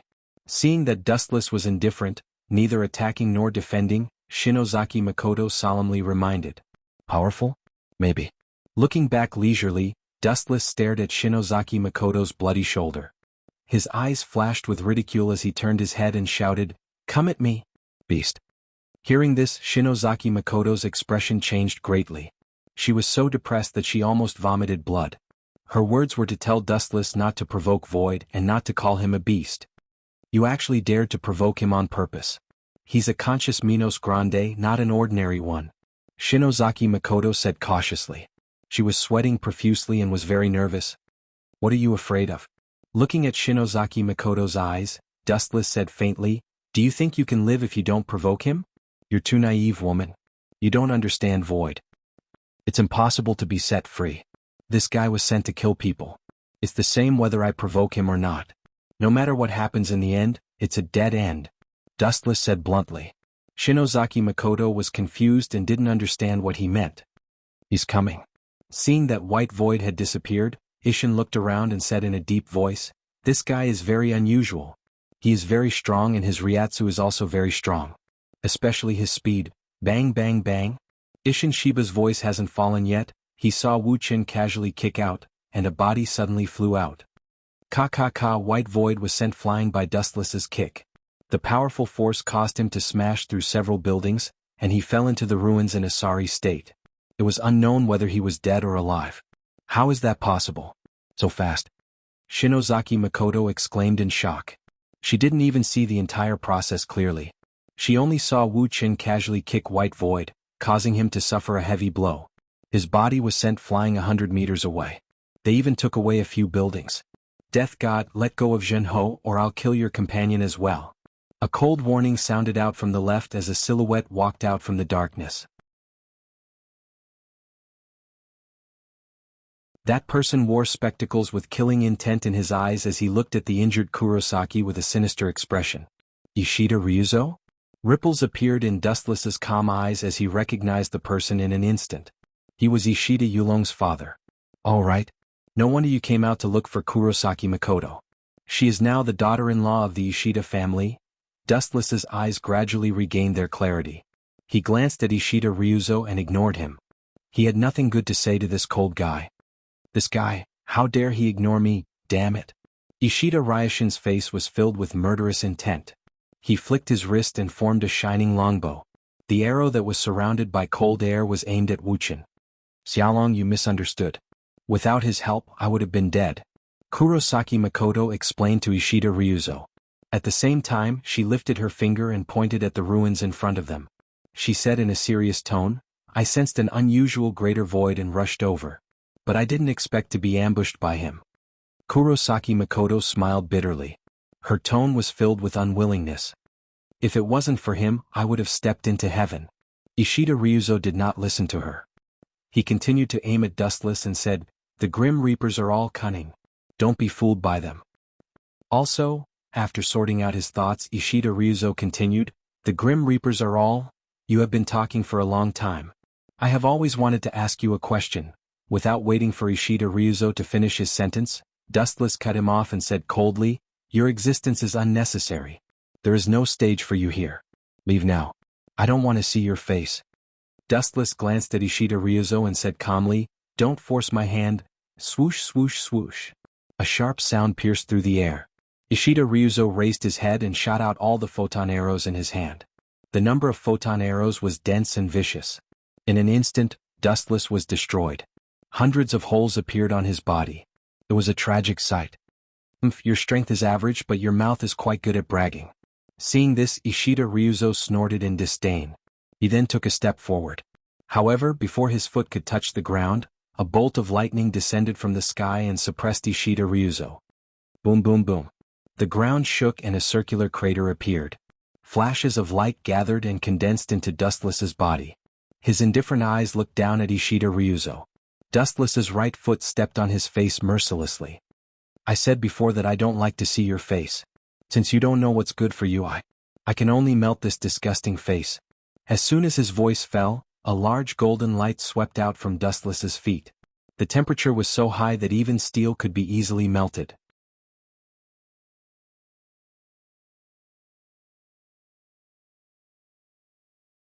Chapter 1059. Ishida Ryuzo was shocked. He felt the aura of death that he had never felt before. The high-density light did not even touch him, but he felt like he was going to melt like water. Ishida Ryuzo was sure that if he were to take Dustless's attack in his current state, he would definitely die. Don't touch him, he's one of us. Shinozaki Mako's beautiful eyes widened with anxiety. Although she was disgusted by the marriage arranged by the Ishida family, she couldn't just watch Ishida Ryuzo get killed. After all, she owed the Ishida family a debt of gratitude. One of us. Dustless turned to look at Shinozaki and sneered. He took the initiative to attack me with the Holy Annihilation Arrow. One of us attacking one of us? That's rare. Shinozaki Jinka was stunned when he heard this. He lowered his head silently in surprise. He knows the skill of Quincy. This time, it was Shinozaki's turn to be shocked. She looked at the shining leg that was approaching Ishida Ryuzo and quickly said, that's a misunderstanding, he's fine. Naive? Dustless glanced at Shinozaki indifferently and said, before coming to the modern world, the head captain said that if you encounter a Quincy sneak attack, there is no need to show mercy. Kill without mercy. This kid is the one who started it. Do you think I need to show mercy? Shinozaki, even if you don't understand the grudge between the Shinigami and Quincy, you should have heard of it. Ishin nodded. First of all, Shinigami and Quincy were hostile forces. Although he felt sorry for Shinozaki Makino, Ishida Ryuzu was the one who attacked first. He deserved to be killed. His hands were in Ishida Ryuzo's hands. No one forced him to do it. But, Shinozaki's expression froze. She moved her lips but closed them again. She looked very helpless. You're going to suffer if you're so kind. Dustless's voice was unusually light. In short, there was more vitality in it. He said, besides, do you think this arrogant kid will appreciate it? The answer is no. Not only will he not, but he will also feel humiliated. For a man to be protected by a woman, this may be worse than killing him. Dustless's words were as sharp as a knife, piercing Ishida Ryuzo's self-esteem. His face, which could be considered handsome, suddenly became extremely distorted. I hate people like you the most. Others saved you but you don't appreciate it. You even put on an expression of, I'm very capable and don't need you to meddle in other people's business. Actually, you're just a piece of trash. With a cold expression, Dustless's right leg landed on Ishida Ryuzo's face. Boom boom boom. A violent explosion resounded through the sky, and a wave of destructive force spread out. Steel was melted, buildings were erased, and even the invisible air was burned to the point of boiling. The temperature had increased by dozens of times. I underestimated you. I almost forgot, you are also a Quincy. The ground that Dustless and Ishida Ryukshin were standing on had been charred black, but Ishida Ryukshin had managed to escape the calamity. It's you who underestimated me. I'm a pure-blooded Quincy, don't underestimate me. In the smoke, Ishida Ryuzo's arrogant voice could be heard. Following that, he was covered in all sorts of unruly patterns, and his skin had become as hard as a meteorite. Blood tranquilizer? Luckily he's fine. Seeing this, Shinozaki Makoto heaved a sigh of relief. The rock that was hanging in front of his chest had also landed safely. Staring at Ishida Ryuzo's face, Shinozaki Makoto earnestly advised, Little Long, you should leave this place first. There's no need for you to get involved in this mess. You are the only child of the Ishida family. The smoke dispersed, revealing Ishida Ryuzo's face. Shinozaki Makoto was dumbfounded and could not help but laugh out loud. This guy. I'm dying of laughter. Ishida Shiba also looked at Ishida Ryuzo's disfigured face, and laughed until he rolled on the ground. You bastard, I'll tear you into pieces and burn your bones to ashes. Seeing this, Ishida Ryuzo was stunned. He then used Raisher to condense a mirror and looked at his face. His entire body turned red. There's no need to be so angry, right? At least I spared your life. Dustless shrugged helplessly. His eyes were filled with resentment, as if he was saying that Ishida Ryuzo should be thanking him. Looking closely, Ishida Ryuzo's handsome face was disfigured, and there was a huge footprint on it. It was like a branding iron, forever imprinted on Ishida Ryuzo's face. You should be thanking me. If you walk on the streets like this, I guarantee that you'll turn heads 100%. Dustless teased. His tone was filled with schadenfreude. He hated people like Ishida Ryuzo the most. Others were kind enough to save you, but you didn't appreciate it and insisted on keeping up appearances. If that was the case, then you should live a pitiful life. You bastard, you must have done it on purpose. Ishida Ryuzo glared at him and his lungs were about to explode. A huge footprint almost covered his entire face. How was he going to face others in the future? You're right, I did it on purpose. But so what? Dustless said uninterestedly and yawned. With a sleepy expression, it was obvious that he did not put Ishida Ryuzo in his eyes. Aren't you the father of the second male lead? I'm going to hit you. If you're not happy, come and bite me.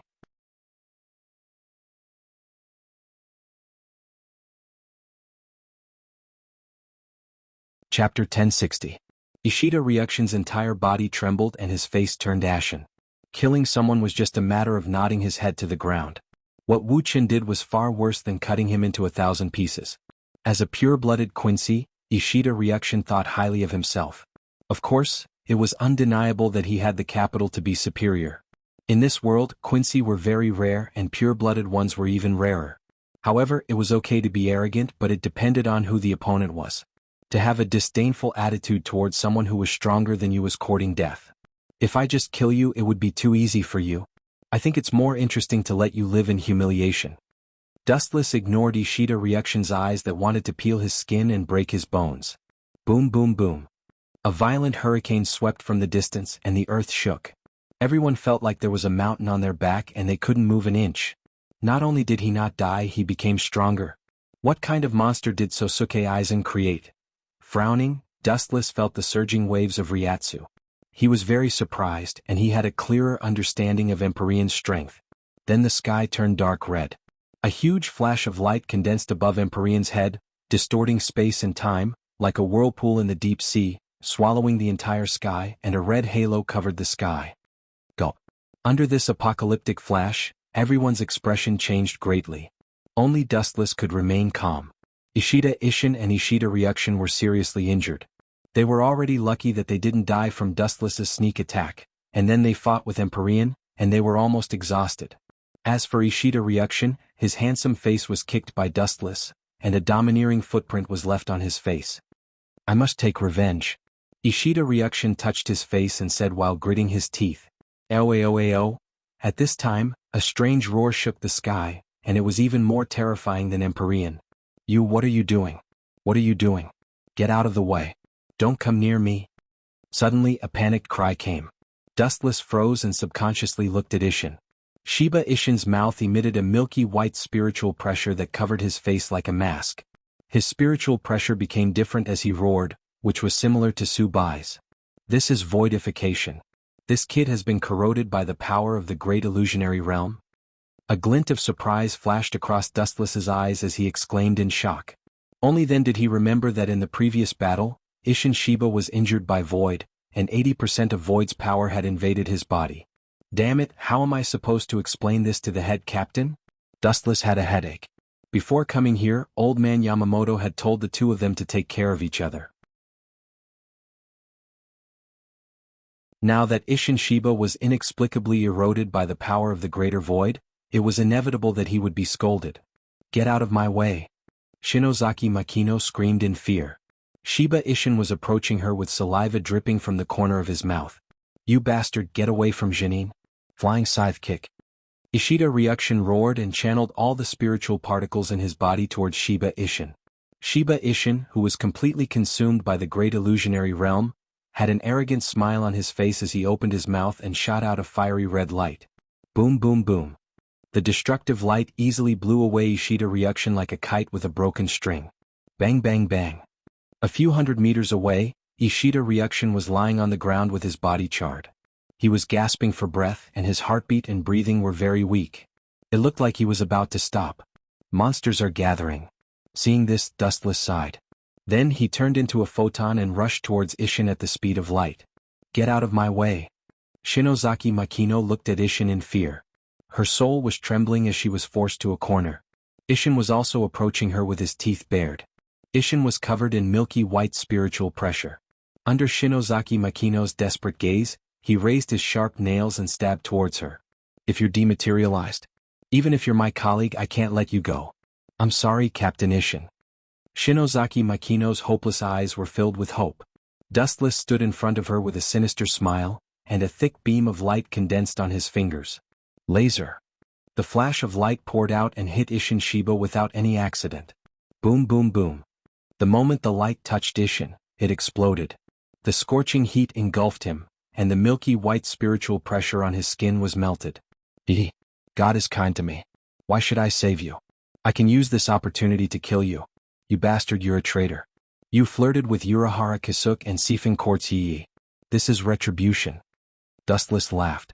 Since Ishin was already dematerialized, killing him would be an official matter. The head captain would not say anything. He could also use this opportunity to reap the rewards. Killing two birds with one stone. Pour all the dirty water on Ishin's head, make him the scapegoat and kick him out of Soul Society. Roar roar roar.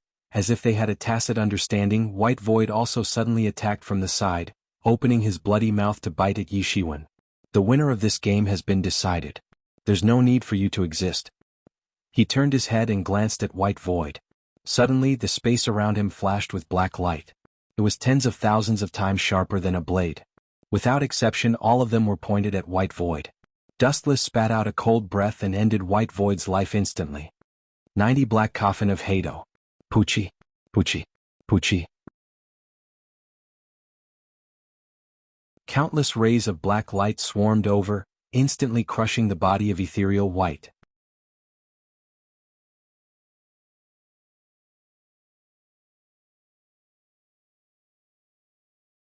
Chapter 1061. Number 90's Hato cut through the void. His entire body was covered with scars, and his body was on the verge of collapsing. He was bleeding profusely, and the blood vessels in his body could not be stopped. Ow ow ow, all beasts were ferocious and the void was no exception. He was originally a greater void, and was naturally easily angered. Being severely injured by Dustless did not suppress his bloodthirst. Instead he was completely enraged. Roar! The heart-wrenching roar of anger spread, deafening everyone. Their brains were not listening to their commands, and the only thing they could think of was the void's roar. After all, it was created. The nature of the beast did not change. Dustless was unfazed by the roar that was filled with endless killing intent and hatred. The difference between them was too great and there was no comparison at all. They were not even of the same origin. In Dustless's eyes, it was just the unhappiness of a child who was beaten to tears. Ka ka ka. The surrounding void shattered like a mirror, and there was a series of cracking sounds.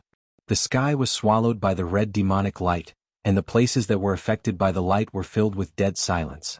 What kind of monster is this guy? He knows Void Flash and he seems to know the Ghost Dao ability of the Grim Reaper. Shinozaki Makoto swallowed his saliva and said in disbelief. He was so shocked that his entire body was trembling slightly. Dustless turned his head and glanced at Shinozaki Makoto. Disappointment flashed through his eyes, and he sighed to himself. What a pity. Her body was also infiltrated by the void's power. She will die soon. Dustless sighed to himself. A pure-blooded Quincy was extremely rare, and there were not many of them in the world.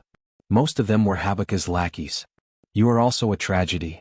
Dustless suddenly said after a while. What do you mean? Shinozaki Makoto's expression changed slightly. He could sense that Dustless was implying something else. Boom boom boom. At the same time, the void flash that Void White painstakingly created was completed. It turned into a void flash that was the size of a human's head, and the power it emitted was enough to destroy the world. What a terrifying void flash. Feeling the power of void flash, Shinozaki Mako said in fear. He instinctively shrunk his neck and stared at the giant void flash in the sky. Fear flashed in his beautiful eyes. In the end, she's still a woman. No, in the end, she's still just a student. Dustless calmly said as he stared at Shinozaki in her student uniform. It was normal for him to be afraid. After all, this was the first time he had met such an invincible Great Void Realm expert, and he even had the ability to control the Grim Reaper. Dustless focused his gaze on the expanding void flash. A murderous grin appeared on his face. In order for you to disappear without a trace, show me some of your true abilities. As soon as Dustless finished his words, a strange black sphere appeared behind him. It was the size of a fist and looked harmless. It was impossible for it to kill the enemy, but Shinozaki's body instinctively moved back. This? Shinozaki Makino was shocked as he stared at the mysterious bead in a daze. Suddenly, he realized that his body was no longer listening to him and instinctively wanted to avoid it. Just disappear forever. Dustless glanced at Void Flash coldly. Under his command, the truth-seeking ball floating behind him flew out. Roar. White Void also clearly sensed the black sphere, but he quickly gave it a look of disdain, even treating it as air.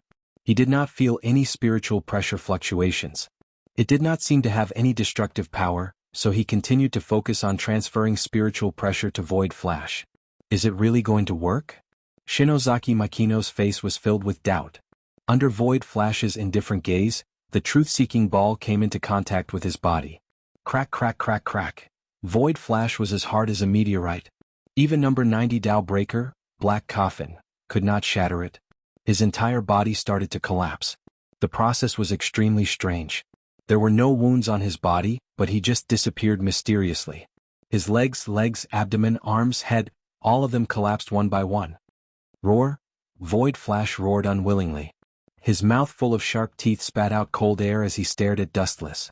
Madness flashed in his eyes. Void Flash condensed on the horns on his forehead was thrown out with all of his strength. Even in death you want to drag me down with you? This is very similar to Aizen's style. Staring at the incoming flash, Dustless was as calm as a breeze. The truth-seeking ball appeared behind him again. It was not proportional to the huge flash of light, but Kurosaki's face was full of relief. With the previous lesson, her heart also relaxed. As expected, the moment Void Flash came into contact with the truth-seeking ball, it collapsed on its own. The haze that shrouded the world also disappeared and everything returned to normal. It's finally over. Seeing this, Shinozaki Makino breathed a sigh of relief. She immediately tried to stand up, but a black shadow covered her. Miss Shinozaki, you are also injured. Soon you will be eroded by the power of the greater void and die. Dustless walked over and said lazily. Shiba Ishin was lying on the ground far away. The mask on her body was gradually collapsing. It was obvious that she was fighting against the power of the void in her body. I know. The power of the void is a fatal poison to the Quincy. Shinozaki Makino's beautiful eyes were dim. Her beautiful face was filled with loneliness as she said helplessly. I told you. No living creature wants to die. Dustless's lips curled into a faint smile. He continued, Miss Shinozaki, I can guarantee that you will be safe. Even if the power of the void destroys the dormitory, it will be fine. But, we have to make a deal. Only then can I help you out of this crisis. Shinozaki Makino frowned. She looked at Dustless's eyes. After hesitating for a while, she said, Let's hear it.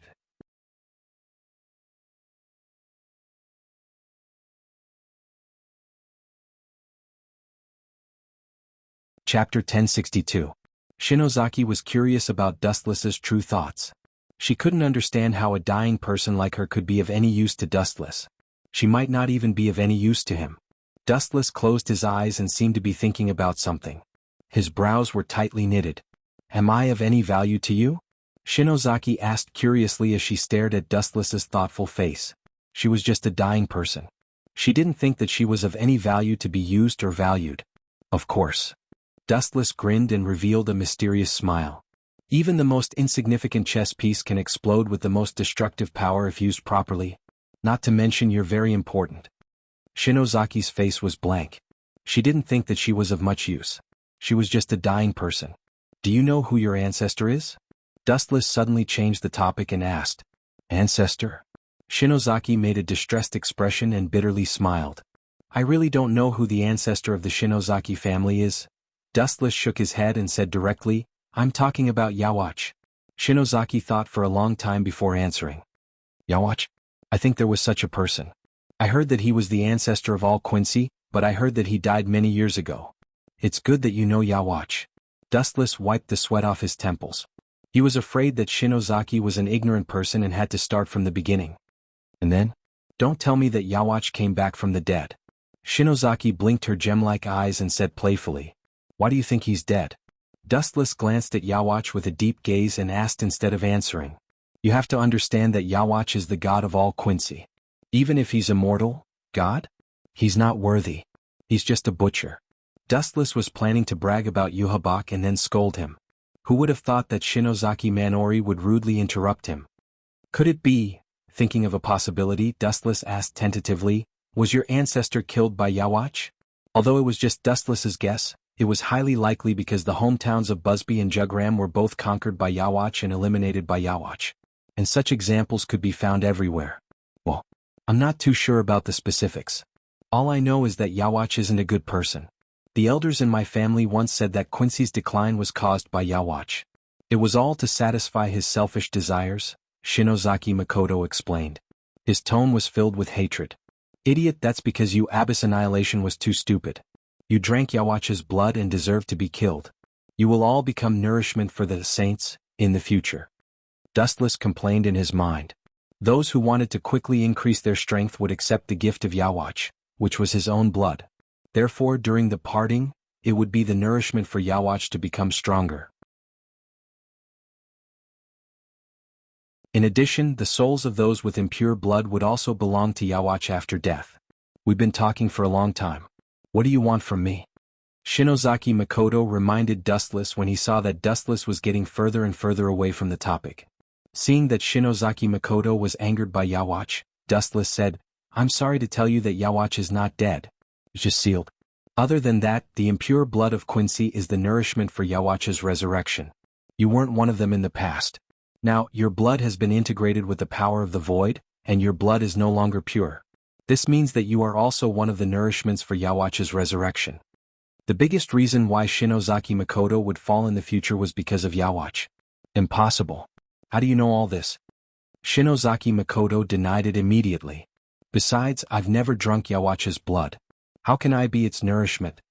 Dustless glanced at the flustered Shinozaki Makoto and said coldly, "You haven't drunk Yawachi's blood, but what about your ancestor? Don't forget that Yawach is the ancestor of all Quincy." Shinozaki Makoto was speechless. He wanted to refute, but he couldn't find a reason. "What do you want?" After a while, Shinozaki Makoto fixed his gaze on Dustless and said, "If what you said is true, it's useless even if you save me. My blood is no longer pure. In the future, Yawach will still take away my power. Your death is a foregone conclusion. There are some things that I can't change." Dustless looked at Shinozaki Makoto with a complicated expression. Although he was powerful, he wasn't omnipotent. He caught the unwillingness in Shinozaki Makoto's eyes and said, "Are you willing to be killed by Yawach? In fact, I can help you take revenge." Shinozaki Makoto was very doubtful. "Really? Yawach used to be the king of Quincy. His strength must be shocking." "Of course." Dustless smiled strangely and moved closer to Shinozaki Makoto. He said darkly, "The so-called saint is actually just extracting your soul. I can implant something special in your soul in advance. I'll make that bastard Yawach suffer so much that he'll wish he was dead. It'll be revenge for you. What do you think, Miss Shinozaki?" Shinozaki Makoto was silent. Hesitation was evident in his eyes. Dustless wasn't surprised to see Shinozaki Makoto hesitate. He said, "The great void in your body will soon devour your entire body. You'll die in a few hours. However, I can use my ability to help you suppress the great void and let you live for a few more years. In return, you have to let me implant a spell in your soul to give that bastard Yawach a surprise." You're tuning in to the Dreamy Chapters YouTube channel. We're so grateful for your support, and don't forget to subscribe to join us on this incredible journey through captivating stories. Your generosity through donations truly makes a world of difference, as it's the primary source of revenue that allows me to expand and enhance this channel for you. Thank you from the bottom of my heart for being a part of this adventure.